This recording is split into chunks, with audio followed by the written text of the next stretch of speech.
ಎಲ್ಲರಿಗೂ ನಮಸ್ಕಾರ ರೀ. ಲಾಸ್ಟ್ ಕ್ಲಾಸ್ ಏನು ಡಿಸ್ಕಸ್ ಮಾಡಿದ್ದಪ್ಪ ಅಂತಂದ್ರೆ ಪೀರಿಯಾಡಿಕ್ ಟೇಬಲ್ ಆವರ್ತಕ ಕೋಷ್ಟಕದ 1ನೇ ಭಾಗವನ್ನು ಡಿಸ್ಕಸ್ ಮಾಡಿದ್ದು. ಪೀರಿಯಾಡಿಕ್ ಟೇಬಲ್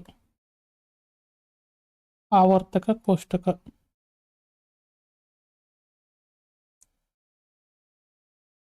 ಆವರ್ತಕ ಕೋಷ್ಟಕ ಇದ್ರೊಳಗೆ ನಾವು ಏನೇನು ಡಿಸ್ಕಸ್ ಮಾಡಿದ್ದಪ್ಪ ಅಂತಂದ್ರೆ ಫಸ್ಟ್ ಏನ್ರಿ ಆವರ್ತಕ ಕೋಷ್ಟಕ ಹೆಂಗೆ ರೆಡಿ ಆಯ್ತು, ಅವುಗಳನ್ನು ಅಭಿವೃದ್ಧಿಪಡಿಸಲು ಇದನ್ನು ಶ್ರಮಿಸಿದಂಥ ವಿಜ್ಞಾನಿಗಳ ಕೊಡುಗೆಗಳ ಬಗ್ಗೆ ಡಿಸ್ಕಸ್ ಮಾಡಿದ್ದು. ಒಂದನೇ ವಿಜ್ಞಾನಿ ಯಾರಪ್ಪ ಅಂತಂತಂದ್ರೆ ದೋಬರೈ. ಒಂದನೇ ವಿಜ್ಞಾನಿ ಯಾರಪ್ಪ ಅಂತಂದ್ರೆ ದೋಬರೈನ ತ್ರಿವಳಿ ನಿಯಮ ಟ್ರಯಾಡ್ ರೂಲ್ಸ್ ಅಂತ ಬರುತ್ತೆ. ಟ್ರಯಾಡ್ ರೂಲ್ ಇದ್ರೊಳಗೆ ಏನು ಮಾಡಿದಪ್ಪ ಅಂತಂದ್ರೆ ದೋಬರೈ ಅನ್ನುವಂಥ ವಿಜ್ಞಾನಿ ಯಾವ ಕೆಮಿಕಲ್ ಪ್ರಾಪರ್ಟಿ ಅಂತಂದ್ರೆ ರಾಸಾಯನಿಕ ಗುಣಲಕ್ಷಣಗಳ ಸೇಮ್ ಇರುವಂತಹ 3 ಧಾತುಗಳನ್ನು ತೆಗೆದುಕೊಂಡಿದ್ದ. 3 ಧಾತುಗಳನ್ನು ತೆಗೆದುಕೊಂಡು ಅವುಗಳನ್ನು ಅಟಾಮಿಕ್ ಮಾಸ್ ಮೇಲೆ ಮಾಡಿದ್ದು, ಅಟಾಮಿಕ್ ನಂಬರ್ ಮೇಲೆ ಮಾಡಿದ್ದು. ಅಟಾಮಿಕ್ ಮಾಸ್ ನಂಬರ್ ಅಂದ್ರೆ ಪರಮಾಣು ರಾಶಿ ಸಂಖ್ಯೆ ಅಂತಂದ್ರೆ ಏನ್ರಿ, ಒಂದು ಪರಮಾಣುವಿನಲ್ಲಿರುವ ಪ್ರೋಟಾನ್ ಮತ್ತು ನ್ಯೂಟ್ರಾನ್ಗಳ ಸಂಖ್ಯೆಗೆ ಏನಂತ ಕರೀತಾರೋ ಪರಮಾಣು ರಾಶಿ ಸಂಖ್ಯೆ ಅಂತ ಕರೀತಾರೆ. ಇವುಗಳ ಆಧಾರದ ಮೇಲೆ ಯಾವ ರಾಸಾಯನಿಕ ಗುಣಲಕ್ಷಣಗಳು ಸೇಮ್ ಇರ್ತಾವಲ್ಲ ಅವುಗಳ 3 ಧಾತುಗಳನ್ನು ತೆಗೆದುಕೊಂಡು ಅವುಗಳನ್ನು ಪರಮಾಣು ರಾಶಿ ಸಂಖ್ಯೆಯ ಮೇಲೆ ಏರಿಕೆ ಕ್ರಮದಲ್ಲಿ ಬರದ ಮಧ್ಯದಲ್ಲಿರುವ ಧಾತುವಿನ ಪರಮಾಣು ರಾಶಿ ಸಂಖ್ಯೆ ಮೊದಲ ಹಾಗೂ 3ನೇ ಧಾತುವಿನಲ್ಲಿರುವಂಥ ಪರಮಾಣು ರಾಶಿ ಸಂಖ್ಯೆ ಎವರೇಜ್ ತೆಗೆದಾಗ ಏನಕ್ಕಿತ್ತು, ಸಿಮಿಲರ್ ಆಕಿತ್ತು. ಅದೇನು ಹೇಳಿದಪ್ಪ ಅಂತಂದ್ರೆ ದೋಬರೈನ ತ್ರಿವಳಿ ನಿಯಮ ಅಂತ ಹೇಳಿದ. ಅದೇನಾಗಲಿಲ್ಲಪ್ಪ ಅಂತಂದ್ರೆ ಕೆಲವೊಂದು ಎಲಿಮೆಂಟ್ಗಳಿಗೆ ಅಷ್ಟೇ ಅಪ್ಲೈ ಆಯ್ತು, ಎಲ್ಲ ಎಲಿಮೆಂಟ್ಗಳಿಗೂ ಅಪ್ಲೈ ಆಗಲಿಲ್ಲ. ಅದಕ್ಕೆ ಏನಪ್ಪ ಅಂದ್ರೆ ಆ ನಿಯಮ ರದ್ದಾತು. ಆಮೇಲೆ ನೆಕ್ಸ್ಟ್ ಎರಡನೇದು ಅವ್ನು ಬರ್ತಾನ್ರಿ, ಯಾರಂತಂದ್ರೆ ನ್ಯೂಲ್ಯಾಂಡ್ನ ಅಷ್ಟಕ ನಿಯಮ. ನ್ಯೂಲ್ಯಾಂಡ್ ಅನ್ನುವಂಥ ವಿಜ್ಞಾನಿ ಬರ್ತಾನೆ. ಅಷ್ಟಕ ಅಂತಂದ್ರೆ ಏನ್ರಿ 8. ಇವು ಏನು ಮಾಡ್ತಿದ್ದ, ಪರಮಾಣು ರಾಶಿ ಸಂಖ್ಯೆ ಮೇಲೆ ಏರಿಕೆ ಕ್ರಮದಲ್ಲಿ ಬರ್ಕೊಂತ ಹೋಗಿದ್ದ. 8ನೇ ಧಾತುವಿನ ಗುಣಲಕ್ಷಣಗಳು 1ನೇ ಧಾತುವಿನ ಗುಣಲಕ್ಷಣಗಳಿಗೆ ಸೇಮ್ ಇರ್ತಾವು ಅಂತೇಳಿ ಹೇಳಿದ್ದೀವ. ಆದ್ರೆ ಇವುಗಳು ಎಲ್ಲಿ ತನಕ ಅಪ್ಲೈ ಆದಪ್ಪ ಅಂದ್ರೆ ಕೇವಲ 53 ಎಲಿಮೆಂಟ್ಗಳಿಗೆ ಅಷ್ಟೇ ಅಪ್ಲೈ ಆದವು. ಅದರ ಮುಂದಿನ ಎಲಿಮೆಂಟ್ಗಳಿಗೆ ಅಪ್ಲೈ ಆಗಲಿಲ್ಲ. ಅದಕ್ಕಿದು ಫೇಲ್ ಆಯ್ತು. ಆಮೇಲೆ ಯಾರು ಬರ್ತಾರಪ್ಪ ಅಂತಂದ್ರೆ ಮೆಂಡಲೀವ್ ಅನ್ನುವಂಥ ವಿಜ್ಞಾನಿ ಬರ್ತಾನ. ಇವು ಏನು ಮಾಡ್ತಾನಂದ್ರೆ ಪರಮಾಣು ರಾಶಿ ಸಂಖ್ಯೆಯ ಮೇಲೆ ಏರಿಕೆ ಕ್ರಮದಲ್ಲಿ ಜೋಡಿಸ್ತಾನ. ಆದ್ರೆ ಇವಂದು ಏನು ಕೊರತೆ ಉಂಟಾಕತ್ತಪ್ಪ ಅಂತಂದ್ರೆ ಹೈಡ್ರೋಜನ್ನ ಮತ್ತು ಐಸೋಟೋಪ್ಗಳು ಅಂತಂದ್ರೆ ಏನ್ರಿ, ಒಂದೇ ಪರಮಾಣು ಸಂಖ್ಯೆನ ಹೊಂದಿರಬೇಕು, ಬೇರೆ ಬೇರೆ ಪರಮಾಣು ರಾಶಿ ಸಂಖ್ಯೆನ ಹೊಂದಿರಬೇಕು. ಅಂತಹ ಎಲಿಮೆಂಟ್ಗಳನ್ನ ಎಲ್ಲಿ ಇಡಬೇಕಂತೇಳಿ ಇವ್ ಹೇಳಲಿಲ್ಲ. ಅದಕ್ಕೆ ಏನಾತಪ್ಪ ಅಂತಂತಂದ್ರೆ ಈ ಒಂದು ನಿಯಮನು ಫೇಲ್ ಆತು. ನೆಕ್ಸ್ಟ್ ಯಾರು ಬರ್ತಾರಪ್ಪ ಅಂತಂದ್ರೆ ಮೋಸ್ಲೆ ಎನ್ನುವಂಥ ವಿಜ್ಞಾನಿ ಬರ್ತಾನ್ರಿ.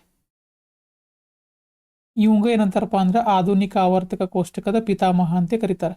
ಇವ್ ಏನ್ ಮಾಡ್ತಾನ್ರಿ, ಪರಮಾಣು ರಾಶಿ ಸಂಖ್ಯೆ ಮೇಲೆ ಮಾಡಂಗಿಲ್ಲ, ಪರಮಾಣು ಸಂಖ್ಯೆ ಮೇಲೆ ಮಾಡ್ತಾನೆ. ಪರಮಾಣು ಸಂಖ್ಯೆ ಅಂತಂದ್ರೆ ಏನ, ನಂಬರ್ ಆಫ್ ಪ್ರೋಟಾನ್ಸ್ ಅಂತಂದ್ರೆ ಪ್ರೋಟಾನ್ಗಳ ಸಂಖ್ಯೆ. ಒಂದು ಪರಮಾಣುವಿನಲ್ಲಿರುವ ಪ್ರೋಟಾನ್ಗಳ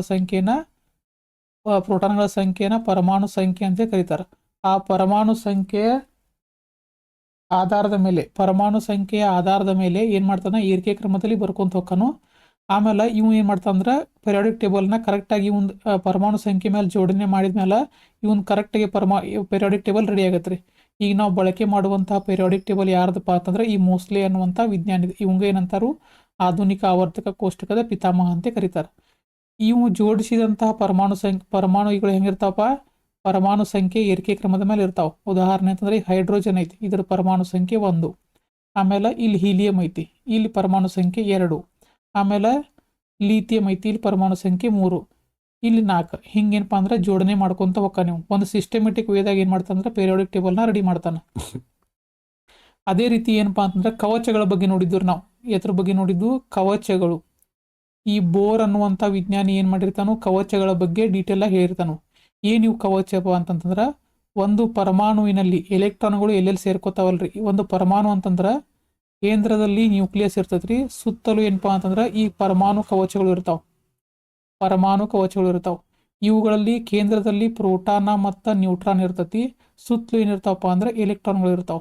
ಹಿಂಗ ಈ ಎಲೆಕ್ಟ್ರಾನ್ಗಳು ಏನಕ್ಕವ್ರಿ, ಈ ಕವಚದಾಗ ಬೇರೆ ಇರ್ತಾವು, ಈ ಕವಚದಾಗ ಬೇರೆ ಇರ್ತಾವು, ಹಂಗೇನಪ್ಪ ಅಂತಂದ್ರೆ ಬೇರೆ ಬೇರೆ ಕವಚದಾಗ ಎಲೆಕ್ಟ್ರಾನ್ಗಳ ಸಂಖ್ಯೆ ಬೇರೆ ಬೇರೆ ಐತೆ ಅಂತೇಳಿ ಕಂಡು ಹಿಡ್ದ. ಅವುಗಳನ್ನು ಯಾವ ಆಧಾರದ ಮೇಲೆ ಏನು ಹೆಸರು ಕೊಟ್ಟಪ್ಪ ಅಂತಂದ್ರೆ ಒಂದು ಕೆ ಕವಚ ಕೊಟ್ಟ, ಒಂದು ಎಲ್ ಕವಚ ಕೊಟ್ಟ, ಒಂದು ಎಂ ಕವಚ ಕೊಟ್ಟ, ಒಂದು ಎನ್ ಕವಚ ಕೊಟ್ಟ. ಈ ಕವಚಗಳಲ್ಲಿ ಎಲೆಕ್ಟ್ರಾನ್ಗಳ ಸಂಖ್ಯೆ ಬೇರೆ ಇರ್ತತಿ. ಈ ಕವಚದಲ್ಲಿ ಎಲೆಕ್ಟ್ರಾನ್ಗಳ ಸಂಖ್ಯೆ ಬೇರೆ ಇರ್ತತಿ, ಇದರಲ್ಲಿ ಬೇರೆ ಇರ್ತತಿ, ಇದರಲ್ಲಿ ಬೇರೆ ಇರ್ತತಿ. ಮತ್ತು ಈ ಕವಚಗಳನ್ನು ಉಪಕವಚಗಳಾಗಿ ಡಿವೈಡ್ ಮಾಡಿದ. ಕೆ ಕವಚವನ್ನ ಎಸ್ ಕವಚವಾಗಿ, ಎಲ್ ಕವಚ ಒಳಗ ಎಸ್ ಮತ್ತು ಪಿ ಕವಚ ಅಂಥೇಳಿ, ಆಮೇಲೆ ಎಂ ಒಳಗ ಎಸ್ ಪಿ ಡಿ ಅಂಥೇಳಿ, ಆಮೇಲೆ ಎನ್ ಒಳಗ ಎಸ್ ಪಿ ಡಿ ಎಫ್ ಅಂಥೇಳಿ. ಅಂದ್ರೆ ಏನಪ್ಪಾ ಅಂದ್ರೆ ಇದೊಂದು ಕೆ ಕವಚ ಐತೆ ಅಂತ ಹೇಳಿ ತಿಳ್ಕೊರಿ. ಈ ಕವಚ ಒಳಗ ಮತ್ತೇನಪ್ಪಾ ಅಂದ್ರೆ 2 ಉಪಕವಚಗಳು ಬರ್ತಾವ್ರಿ. ಒಂದು ಉಪಕವಚ ಬರುತ್ತೆ ಯಾವುದಂದ್ರೆ ಎಸ್ ಅನ್ನುವಂಥದ್ದು. ಅದೇ ರೀತಿ ಇಲ್ಲಿ ಎಲ್ ಅಂತಿತ್ತಂತಂದ್ರೆ ಇದ್ರೊಳಗೆ ಎಸ್ ಮತ್ತು ಪಿ ಅಂತೇಳಿ 2 ಕವಚಗಳು ಬರ್ತಾವೆ. ಮತ್ತು ಈ ಎಸ್ ಕವಚ ಒಳಗೆ ಮ್ಯಾಕ್ಸಿಮಮ್ ಎಷ್ಟು ಎಲೆಕ್ಟ್ರಾನ್ ಇರ್ಬೇಕಂತಂದ್ರೆ ಮ್ಯಾಕ್ಸಿಮಮ್ ಇಲ್ಲಿ ಈಗ ನೋಡ್ರಿ, ಉದಾಹರಣೆ ಇದು ಕೆ ಕವಚ ಐತಲ್ಲ, ಇಲ್ದ್ರೊಳಗೆ ಸಬ್ ಕವಚ ಎಸ್ ಐತೆ ಅಂತ ಹೇಳ್ತಿಕೋರಿ. ಇದ್ರೊಳಗೆ ಎಷ್ಟು ಮ್ಯಾಕ್ಸಿಮಮ್ ಎಲೆಕ್ಟ್ರಾನ್ಗಳು ಇರ್ಬೇಕಪ್ಪ ಅಂತಂದ್ರೆ 2. ಎಷ್ಟು ಮ್ಯಾಕ್ಸಿಮಮ್ ಎಲೆಕ್ಟ್ರಾನ್ಗಳು ಇರ್ಬೇಕ್ರಿ? 2 ಎಲೆಕ್ಟ್ರಾನ್ಗಳು ಇರಬೇಕು. ಅದೇ ರೀತಿ ಎಸ್ ಪಿ ಒಳಗೆ ಎಸ್ ಮತ್ತು ಪಿ ಒಳಗೆ ಎಷ್ಟು ಇರ್ಬೇಕಪ್ಪ ಅಂತಂತಂದ್ರೆ 6 ಇರಬೇಕು. ಈಗ ಎಸ್ ಒಳಗೆ ಎಷ್ಟಿರಬೇಕು? 2 ಇರ್ಬೇಕಂತೇಳಿ ಹೇಳಿದ. ಅದೇ ರೀತಿ ಪಿ ಒಳಗೆ ಎಲ್ ಒಳಗೆ ಅಂದ್ರೆ ಎಲ್ ಕವಚ ಒಳಗೆ ಎಷ್ಟಿರ್ಬೇಕ್ರಿ? ಮ್ಯಾಕ್ಸಿಮಮ್ 6 ಇರ್ಬೇಕಂತ ಹೇಳಿದ. ಎಷ್ಟಿರ್ಬೇಕು ಅಂದ್ರೆ ಈ ಟೋಟಲ್ ಹೊರಗಿನ ಕವಚ ಒಳಗೆ ಎಷ್ಟಿರ್ಬೇಕಂತ ಹೇಳಿದ? 6 ಇರ್ಬೇಕಂತ ಹೇಳಿದ. ಅದೇ ಈ ಡಿ ಕವಚ ಒಳಗೆ 10 ಇರ್ಬೇಕಂತ ಹೇಳಿದ. ಅದೇ ರೀತಿ ಎಫ್ ಕವಚವು 14 ಇರ್ಬೇಕಂತ ಹೇಳಿದ. ಹಿಂಗೆ 6 ಸಂಖ್ಯೆ ಇತ್ತು, 10 ಸಂಖ್ಯೆ ಇತ್ತು, 14 ಇತ್ತು ಮತ್ತು 2 ಸಂಖ್ಯೆ ಇತ್ತಪ್ಪ ಅಂತಂತಂದ್ರೆ ಅವುಗಳು ಸ್ಟೇಬಲ್ ಅಂತ ಹೇಳಿದಂಗ್ರಿ. ಅವುಗಳು ಸ್ಟೇಬಲ್ ಅಂದಂಗೆ. ಈಗ ಉದಾಹರಣೆ ಇಲ್ಲೊಂದು ಕೆ ಕವಚ ಐತಿ, ಇದ್ರೊಳಗೆ ಉಪಕವಚ ಯಾವ್ದೈತಿ? ಎಸ್ ಐತಿ. ಅಂದ್ರೆ ಮೊದಲು ಏನಕ್ಕಪ್ಪ ಅಂದ್ರೆ ಪರಮಾಣು ಒಳಗೆ ಎಲೆಕ್ಟ್ರಾನ್ಗಳು ಈ ಎಸ್ ಕವಚ ಒಳಗೆ ಹೋಗಿ ಸೇರ್ತಾವೆ. ಆ ಸೇರೋ ಸಂದರ್ಭದಾಗ ಎಷ್ಟು ಎಲೆಕ್ಟ್ರಾನ್ಗಳು ಇರಬೇಕು? 2 ಇರಬೇಕು ಮ್ಯಾಕ್ಸಿಮಮ್. 2 ಇತ್ತಂತಂದ್ರೆ ಸ್ಟೇಬಲ್ ಆಗಿರ್ತೈತಿ. ಅಕಸ್ಮಾತ್ 1 ಇತ್ತಂತಂದ್ರೆ ಅದಕ್ಕೆ ಒಂದು ಕೊರತೆ ಉಂಟಾಕತಿ. ಅದಕ್ಕೆ ಏನು ಮಾಡ್ತದ? ಇನ್ನೊಂದ್ರ ಜೊತೆ ರಿಯಾಕ್ಟ್ ಮಾಡಕ್ಕೆ ಸ್ಟಾರ್ಟ್ ಮಾಡ್ತತಿ. ಇನ್ನೊಂದ್ರ ಜೊತೆ ರಿಯಾಕ್ಟ್ ಮಾಡಿ ಒಂದು ಎಲೆಕ್ಟ್ರಾನ್ಗಳನ್ನ ಪಡ್ಕೋಕೆ ಸ್ಟಾರ್ಟ್ ಮಾಡ್ತತಿ. ಅದ ಅಕಸ್ಮಾತ್ 3 ಬಂದುಪ್ಪ ಅಂತಂತಂದ್ರೆ ಒಂದು ಎಲೆಕ್ಟ್ರಾನನ್ನು ಕೊಡಕ್ಕೆ ಸ್ಟಾರ್ಟ್ ಮಾಡ್ತತಿ, ಒಂದು ಎಲೆಕ್ಟ್ರಾನ್ಗಳನ್ನು ಕೊಡಕ್ಕೆ ಸ್ಟಾರ್ಟ್ ಮಾಡತ್ತಿ. ಹಂಗೆ ಇದನ್ನು ಕೊಡೋದು ಮತ್ತು ತೆಗೆದುಕೊಳ್ಳುವುದರಿಂದ ಏನಾಕತ್ತಪ್ಪ ಅಂದ್ರೆ ಅದ್ರದ್ದು ರಿಯಾಕ್ಟಿವಿಟಿ ಜಾಸ್ತಿ ಆಕೈತಿ. ಅದಕ್ಕೆ ಏನಪ್ಪ ಅಂದ್ರೆ ಎಸ್ ಕವಚದಾಗ 2 ಇದ್ದು ಅಂತ ಹೇಳ್ತಿಕೋರಿ, ಅದ್ರ ರಿಯಾಕ್ಟಿವಿಟಿ ಕಡಿಮೆ ಐತಂದಂಗೆ. ಅದೇ ರೀತಿ 6 ಇತ್ತಪ್ಪ, ಪಿ ಕವಚ ಒಳಗೆ 6 ಐತೆ ಅಂತ ಹೇಳ್ತಿಕೋರಿ, ಅದ್ರ ರಿಯಾಕ್ಟಿವಿಟಿ ಕಡಿಮೆ ಐತಂದಂಗೆ. ಹಿಂಗೆ ಏನು ಮಾಡಿದಪ್ಪ ಅಂತಂದ್ರೆ KLMN ಇದನ್ನು ಕೊಟ್ಟಂಥ ವಿಜ್ಞಾನಿ ಯಾರ? ಬೋರ್. SI SP ಮತ್ತು SPD ಅಂತ ಕಂಡಿಡ್ದ. ಅದೇ ರೀತಿ ಈ ಹೊರ ಕವಚ ಒಳಗೆ ಎಸ್ ಕವಚ ಒಳಗೆ ಎಲೆಕ್ಟ್ರಾನ್ಗಳು ಸೇರ್ಕೊಂಡಿದ್ದು ಅಂತ ಹೇಳ್ತಿಕೋರಿ ಯಾವುದೇ ಒಂದು ಎಲಿಮೆಂಟ್ ಒಳಗೆ, ಅವುಗಳನ್ನು ಎಸ್ ಧಾತುಗಳು ಅಂತ ಕರೀತಾನೆ. ಎಸ್ ಧಾತುಗಳು. ಈಗ ಉದಾಹರಣೆ ಒಂದು ಹೈಡ್ರೋಜನ್ ಐತಿ ಅಂತ ಹೇಳ್ತಿಕೋರಿ. ಹೈಡ್ರೋಜನ್ ಒಳಗೆ ಏನೈತಿ? ಪರಮಾಣು ಸಂಖ್ಯೆ 1 ಐತಿ. ಅದ್ರೊಳಗೆ ಏನಿರ್ತೈತಿ? ಒಂದ ಕವಚ ಇರ್ತೈತಿ. ಒಂದ ಕವಚ ಇರ್ತೈತಿ, ಒಂದ ಸಬ್ ಕವಚ ಇರ್ತೈತಿ. ಅದು ಯಾವುದಪ್ಪ ಅಂದ್ರೆ ಎಸ್. ಒಂದು ಎಲೆಕ್ಟ್ರಾನ್ ಇರ್ತೈತೆ ಅಲ್ಲಿ. ಯಾಕಂದ್ರೆ ಅಟಾಮಿಕ್ ನಂಬರ್ ಸಂಖ್ಯೆ 1 ಐತೆ ಅಂತಂದ್ರೆ ಪ್ರೋಟಾನ್ಗಳ ಸಂಖ್ಯೆ ಎಷ್ಟು ಇರ್ತಾವಲ್ಲ ಅಷ್ಟೇ ಏನಿರ್ತಾವಪ್ಪ ಅಂದ್ರೆ ಎಲೆಕ್ಟ್ರಾನ್ಗಳ ಸಂಖ್ಯೆ ಇರ್ತಾವೆ. ಹಂಗಾಗಿ ಎಸ್ ಕವಚ ಒಳಗೆ ಹೋಗಿ ಏನಕ್ಕಪ್ಪ ಅಂದ್ರೆ ಎಲೆಕ್ಟ್ರಾನ್ಗಳು ಕುಂಡಿರ್ತಾವ್ರಿ. ಆದ್ರೆ ಒಂದೇ ಎಲೆಕ್ಟ್ರಾನ್ ಇರ್ತೈತಿ. ಅದು ಎಸ್ ಕವಚ ಒಳಗೆ ಕುಂಡ್ರೋದ್ರಿಂದ ಈ ಹೈಡ್ರೋಜನ್ನ ಎಸ್ ಗ್ರೂಪಿನ ಧಾತುಗಳು ಅಂತ ಕರೀತಾರೆ. ಅದೇ ರೀತಿ ಇನ್ನೊಂದೇನಪ್ಪ ಅಂದ್ರೆ ಇದಕ್ಕಿಂತ ಮೊದಲ ಗ್ರೂಪ್ ಅಂದ್ರೆ ಏನ, ಪೀರಿಯಡ್ ಅಂತಂದ್ರೆ ಏನ? ಗ್ರೂಪ್ ಅಂದ್ರೆ ಏನ್ರಿ? ಈ ಕಂಬ ಸಾಲುಗಳು, ಈ ಹಿಂಗೇನು ಕಂಬ ಸಾಲುಗಳು ಅದಾವಲ್ಲ, ಇದನ್ನ ಎಕ್ಸಾಮ್ದಾಗ ಭಾಳ ಸಲ ಕೇಳಿದ್ರೆ ಈ ಕಂಬ ಸಾಲುಗಳನ್ನು ಗ್ರೂಪ್ ಅಂತ ಕರೀತಾರೆ. ಎತ್ರೊಳಗಿದ ಮೋಸ್ಟ್ಲಿ ಎತ್ರೊಳಗೆ ಎಷ್ಟು ಗ್ರೂಪ್ಗಳದಾವಪ್ಪ ಅಂತಂತಂದ್ರೆ ಟೋಟಲ್ ನೋಡ್ರಿ 1 2 3 4 5 6 7 8 ಹಿಂಗೆ ಉಣ್ಕೊಂತೋಗಿ 18 ಗ್ರೂಪ್ಗಳದಾವ್ರಿ. ಇಲ್ಲಿ ಎಷ್ಟು ಅದಾವು? 18 ಗ್ರೂಪ್ಗಳು ಅಂದ್ರೆ ಕಂಬ ಸಾಲುಗಳು. ಅದೇ ರೀತಿ ಆವರ್ತ ಅಂತೇಳಿ ಬರ್ತೈತಿ. ಆವರ್ತ ಇದು ಗ್ರೂಪಿಗೆ ಗುಂಪು ಅಂತ ಕರೀತಾರೆ. ಆವರ್ತಗೆ ಏನಂತ ಕರೀತಾರಪ್ಪ ಅಂದ್ರೆ ಪಿರಿಯಡ್ ಅಂತ ಕರೀತಾರೆ. ಇವು ಎಷ್ಟದಪ್ಪ ಅಂದ್ರೆ 7 ಅದಾವು. ಅಂದ್ರೆ ಅಡ್ಡ ಸಾಲುಗಳು. ಇದು ಒಂದು ಅಡ್ಡ ಸಾಲು, ಇದು ಒಂದು ಅಡ್ಡ ಸಾಲು, ಇದು ಒಂದು ಅಡ್ಡ ಸಾಲು. ಹಂಗೆ 3 4 5 6 7 ಎಟ್ಟದಪ್ಪ ಅಂದ್ರೆ ಅಡ್ಡ ಸಾಲುಗಳು ಅದಾವೆ. ಮೋಸ್ಟ್ಲಿ ಪೀರಿಯಾಡಿಕ್ ಟೇಬಲ್ ಒಳಗೆ ಇರುವಂಥ ಆವರ್ತ ಮತ್ತು ಗುಂಪುಗಳನ್ನ ಏನು ಮಾಡ್ತಾನಪ್ಪ ಅಂದ್ರೆ ಕೇಳ್ತಾನವ. ಹೆಂಗೆ ಕೇಳ್ಬೋದಪ್ಪ ಅಂದ್ರೆ ನಿಮ್ಗೆ ಕನ್ಫ್ಯೂಸ್ ಆಗಿ ಆವರ್ತ 1ಕ್ಕೆ ಪೀರಿಯಡ್ ಅಂತ ಕೊಡ್ಬೋದು, ಆಮೇಲೆ ಗ್ರೂಪ್ ಅಂತ ಕೊಡ್ಬೋದು. ನೆನಪಿಟ್ಕೋರಿ ನೀವು, ಗ್ರೂಪ್ ಮತ್ತು ಪೀರಿಯಡ್ ಅಂತ ಹೇಳಿ ನೆನಪಿಟ್ಕೊಂಡು ಹೋಗ್ರಿ. ಗ್ರೂಪ್ ಎಷ್ಟದಾವ್ರಿ? 18 ಅದಾವೆ ಅಂದ್ರೆ ಕಂಬ ಸಾಲುಗಳು. ಪೀರಿಯಡ್ ಎಷ್ಟದಾವು? 7 ಅದಾವೆ. 7 ಅದಾವೆ, ನೆನಪಿಟ್ಕೋರಿ. ನೆಕ್ಸ್ಟ್ ಈ ಒಂದನೇ ಗ್ರೂಪಿನ ಧಾತುಗಳನ್ನ ಏನಂತ ಕರೀತಾರೆ? ಎಸ್ ಗ್ರೂಪ್ ಧಾತುಗಳು ಅಂತ ಕರೀತಾರೆ. ಎಸ್ ಗ್ರೂಪ್ ಅಂತ ಕರೀತಾರು. ಮತ್ತು ಅಲ್ಕಲಿ ಮೆಟಲ್ಸ್ ಅಂತ ಕರೀತಾರೆ. ಏನಿದೆ ಅಲ್ಕಲಿ ಅಂತಂದ್ರೆ? ಅಲ್ಕಲಿ ಅಂತಂದ್ರೆ ಏನ್ರಿ? ಇವುಗಳು ನೀರಿನೊಂದಿಗೆ ವರ್ತಿಸಿದು. ಅಲ್ಕಲಿ ಅಂತಂದ್ರೆ ಇದು ಲ್ಯಾಟಿನ್ ಭಾಷೆ. ಇದಕ್ಕೆ ಏನಂತಾರಪ್ಪ ಅಂದ್ರೆ ಪ್ರತ್ಯಾಮ್ಲ ಅಂತ ಕರೀತಾರೆ. ಪ್ರತ್ಯಾಮ್ಲ. ಈ ಧಾತುಗಳು ನೀರಿನೊಂದಿಗೆ ವರ್ತಿಸಿದಪ್ಪ ಅಂತಂದ್ರೆ ಪ್ರತ್ಯಾಮ್ಲೀಯ ಗುಣವನ್ನ ಕೊಡ್ತಾವ. ಪ್ರತ್ಯಾಮ್ಲೀಯ ಗುಣ ಅಂತಂದ್ರೆ ಏನ್ರಿ? ಹುಳಿ ರುಚಿ ಹೊಂದಿರಬೇಕು, ಕಹಿ ರುಚಿ ಹೊಂದಿರಬೇಕು, ಕಹಿ ರುಚಿಯನ್ನ ಹೊಂದಿರಬೇಕು. ಇವೆಲ್ಲ ಧಾತುಗಳು ನೀರಿನೊಂದಿಗೆ ವರ್ತಿಸು ಅಂತಂದ್ರೆ ಪ್ರತ್ಯಾಮ್ಲೀಯ ಗುಣವನ್ನ ಕೊಡ್ತಾವ. ಆಮೇಲೆ ನೆಕ್ಸ್ಟ್ ಏನಪ್ಪಾ ಅಂತಂದ್ರೆ ಇವು ಎರಡನೇ ಗ್ರೂಪಿನ ಧಾತುಗಳು. ಇವಕ್ಕೂ ಏನಂತ ಕರೀತಾರ್ರಿ? ಎಸ್ ಗ್ರೂಪ್ ಅಂತ ಹೇಳಿ ಕರೀತಾರೆ. ನೋಡ್ರಿ, ಎಸ್ ಗ್ರೂಪ್ ಅಂತ ಕರೆದ್ರೆ ಇದರ ಅರ್ಥ ನೀವು ತಿಳ್ಕೊಬೇಕು. ಎಲೆಕ್ಟ್ರಾನ್ಗಳು ಲಾಸ್ಟಕ್ಕೆ ಯಾವ ಕವಚದಾಗ ಅದಾವ ಅಂದಂಗ ಎಸ್ ಕವಚ ಒಳಗದಾವ ಅಂದಂಗ ಅರ್ಥ. ಆಮೇಲೆ ಇವುಗಳನ್ನ ಏನಂತ ಕರೀತಾರಪ್ಪ ಅಂದ್ರೆ alkaline earth metal. Alkaline earth metal ಅಂತ ಕರೀತಾರೆ. ಅಲ್ಕಲೈನ್ ಅರ್ತ್ ಮೆಟಲ್ ಅಂತ ಕರೀತಾರೆ. ಯಾಕಪ್ಪ ಅಂತಂತಂದ್ರೆ ಇವೆಲ್ಲ ಅಲ್ಕಲೈನ್ ಅಂತಂದ್ರೆ ಏನ್ರಿ? ಪ್ರತ್ಯಾಮ್ಲೀಯ ಗುಣವನ್ನ ಕೊಡ್ತಾವು. ಆಮೇಲೆ ಅರ್ತ್ ಅಂತ ಹೇಳಿ ಯಾಕೆ ಕರೀತಾರಪ್ಪ ಅಂದ್ರೆ ಇವು ಭೂ ಕವಚದಲ್ಲಿ ಜಾಸ್ತಿ ಸಿಗ್ತಾವ್ರಿ. ಅದಕ್ಕೆ ಇವಕ್ಕೆ ಏನಂತ ಕರೀತಾರೆ? ಅಲ್ಕಲೈನ್ ಅರ್ತ್ ಮೆಟಲ್ ಅಂತ ಕರೀತಾರೆ. ಈ ಮ್ಯಾಗ್ನೇಸಿಯಂ ಅನ್ನೋದು ಪತ್ರ ಹರಿತಾಗೈತಿ, ಆಮೇಲೆ ಕ್ಯಾಲ್ಸಿಯಂ ಅನ್ನೋದು ಬೋನ್ ಒಳಗೈತಿ. ಇವನ್ನೆಲ್ಲಾನು ಎಕ್ಸ್ಪ್ಲೈನ್ ಮಾಡಿದ್ದು ಲಾಸ್ಟ್ ಕ್ಲಾಸ್ ಒಳಗೆ. ಇವಕ್ಕೂ ಎಸ್ ಗ್ರೂಪ್ ಅಂತ ಕರೀತಾರೆ. 1 ಮತ್ತು 2 ಗ್ರೂಪ್ ಬಂದು ಅಂದ್ರೆ ಎಸ್ ಗ್ರೂಪು. ಆಮೇಲೆ ನೆಕ್ಸ್ಟ್ ಏನಪ್ಪಾ ಅಂದ್ರೆ ಈ 3ರಿಂದ 12ನೇ ಗ್ರೂಪಿನ ಧಾತುಗಳನ್ನ ಡಿ ಗ್ರೂಪಿನ ಧಾತುಗಳು ಅಂತ ಕರೀತಾರೆ. ಏನಂತ ಕರೀತಾರು? ಈ 3ರಿಂದ 12 ಡಿ ಗ್ರೂಪ್ ಅಂತ ಕರೀತಾರೆ. ಡಿ ಗ್ರೂಪ್ ಅಂತ ಕರೀತಾರೋ. ಆಮೇಲೆ ಇನ್ನೊಂದು ಏನಪ್ಪ ಅಂತಂದ್ರೆ ಟ್ರಾನ್ಸಿಷನ್ ಎಲಿಮೆಂಟ್ ಅಂತ ಕರೀತಾರೆ. ಇದನ್ನು ಎಕ್ಸಾಮ್ದಾಗ ಭಾಳ ಕೇಳಿದಾರು. ಟ್ರಾನ್ಸಿಷನ್ ಎಲಿಮೆಂಟ್, ಟ್ರಾನ್ಸಿಷನ್ ಎಲಿಮೆಂಟ್ ಅಥವಾ ಸಂಕ್ರಮಣ ಧಾತುಗಳು. ಸಂಕ್ರಮಣ ಧಾತುಗಳು ಯಾಕಂತ ಕರೀತಾರೆ ಅಂತ ಹೇಳಿದ್ದೀನಿ ನಾನು. ಇವುಗಳಿಗೆ ಇವೆರಡು ಏನಪ್ಪಾ ಅಂದ್ರೆ ಲೋಹಗಳು ಬರ್ತಾವ್ರಿ ಇಲ್ಲಿ 1ನೇ ಗ್ರೂಪ್ ಮತ್ತು 2ನೇ ಗ್ರೂಪ್ ಒಳಗೆ. ಅದೇ ರೀತಿ 13ರಿಂದ 18ನೇ ಗ್ರೂಪಿನ ಧಾತುಗಳು ಅಲೋಹಗಳು. ಲೋಹಗಳು ಅಂದ್ರೆ ಏನ, ಅಲೋಹಗಳು ಅಂದ್ರೆ ಏನ, ನಾವು ಚಾಪ್ಟರ್ ಡಿಸ್ಕಸ್ ಮಾಡಿವಿ ಕಂಪ್ಲೀಟ್ ಆಗಿ. ಲೋಹಗಳು ಮತ್ತು ಅಲೋಹಗಳು, ಇವು ಲೋಹಗಳು ಮತ್ತು ಅಲೋಹಗಳ ಮಧ್ಯೆ ಇರುವಂತಹ ಧಾತುಗಳು ಆಗಿರುವುದರಿಂದ ಇವುಗಳಿಗೆ ಸಂಕ್ರಮಣ, ಟ್ರಾನ್ಸಿಷನ್. ಇಲ್ಲಿರುವಂತಹ ಲೋಹಗಳು ನೋಡ್ರಿ ಹಂಗ ಬರ್ಕೊಂತ ಏನಾಕವ್ರಿ ಅಲೋಹಗಳಾಗಿ ಗುಣ ಚೇಂಜ್ ಹಾಕೊಂತ ಬರ್ತದೆ ಈ ಪೀರಿಯಾಡಿಕ್ ಟೇಬಲ್ ಒಳಗೆ. ಅದಕ್ಕೆ ಏನಂತ ಕರೀತಾರಪ್ಪ ಅಂದ್ರೆ ಟ್ರಾನ್ಸಿಷನ್ ಎಲಿಮೆಂಟ್ ಅಂತ ಕರೀತಾರೆ. ಇವುಗಳಿಗೆ ಡಿ ಗ್ರೂಪಿನ ಧಾತುಗಳು ಅಂತ ಕರೀತಾರೆ. ಯಾಕೆ ಡಿ ಗ್ರೂಪಿನ ಧಾತುಗಳು ಅಂತ ಕರೀತಾರೋ? ಹೊರ ಕವಚದ ಎಲೆಕ್ಟ್ರಾನ್ಗಳು ಯಾವ ಗ್ರೂಪ್ನಾಗ ಇರ್ತಾವು, ಯಾವ ಕವಚದಾಗ ಇರ್ತಾವು? ಡಿ ಕವಚದಾಗ ಇರ್ತಾವು.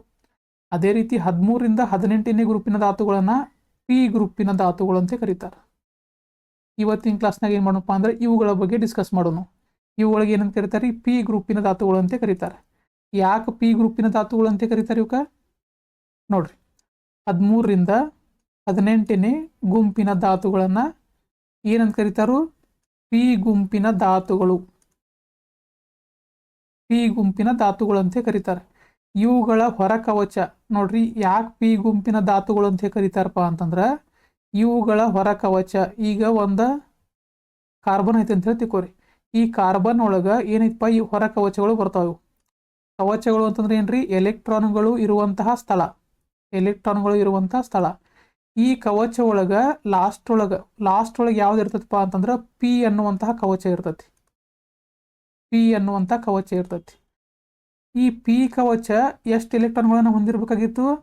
ನೋಡ್ರಿ, ಎಸ್ ಅನ್ನೋದು 2 ಹೊಂದಿರ್ಬೇಕು ಅಂದ್ರೆ ಸ್ಟೇಬಲ್ ಇರ್ತೈತಿ.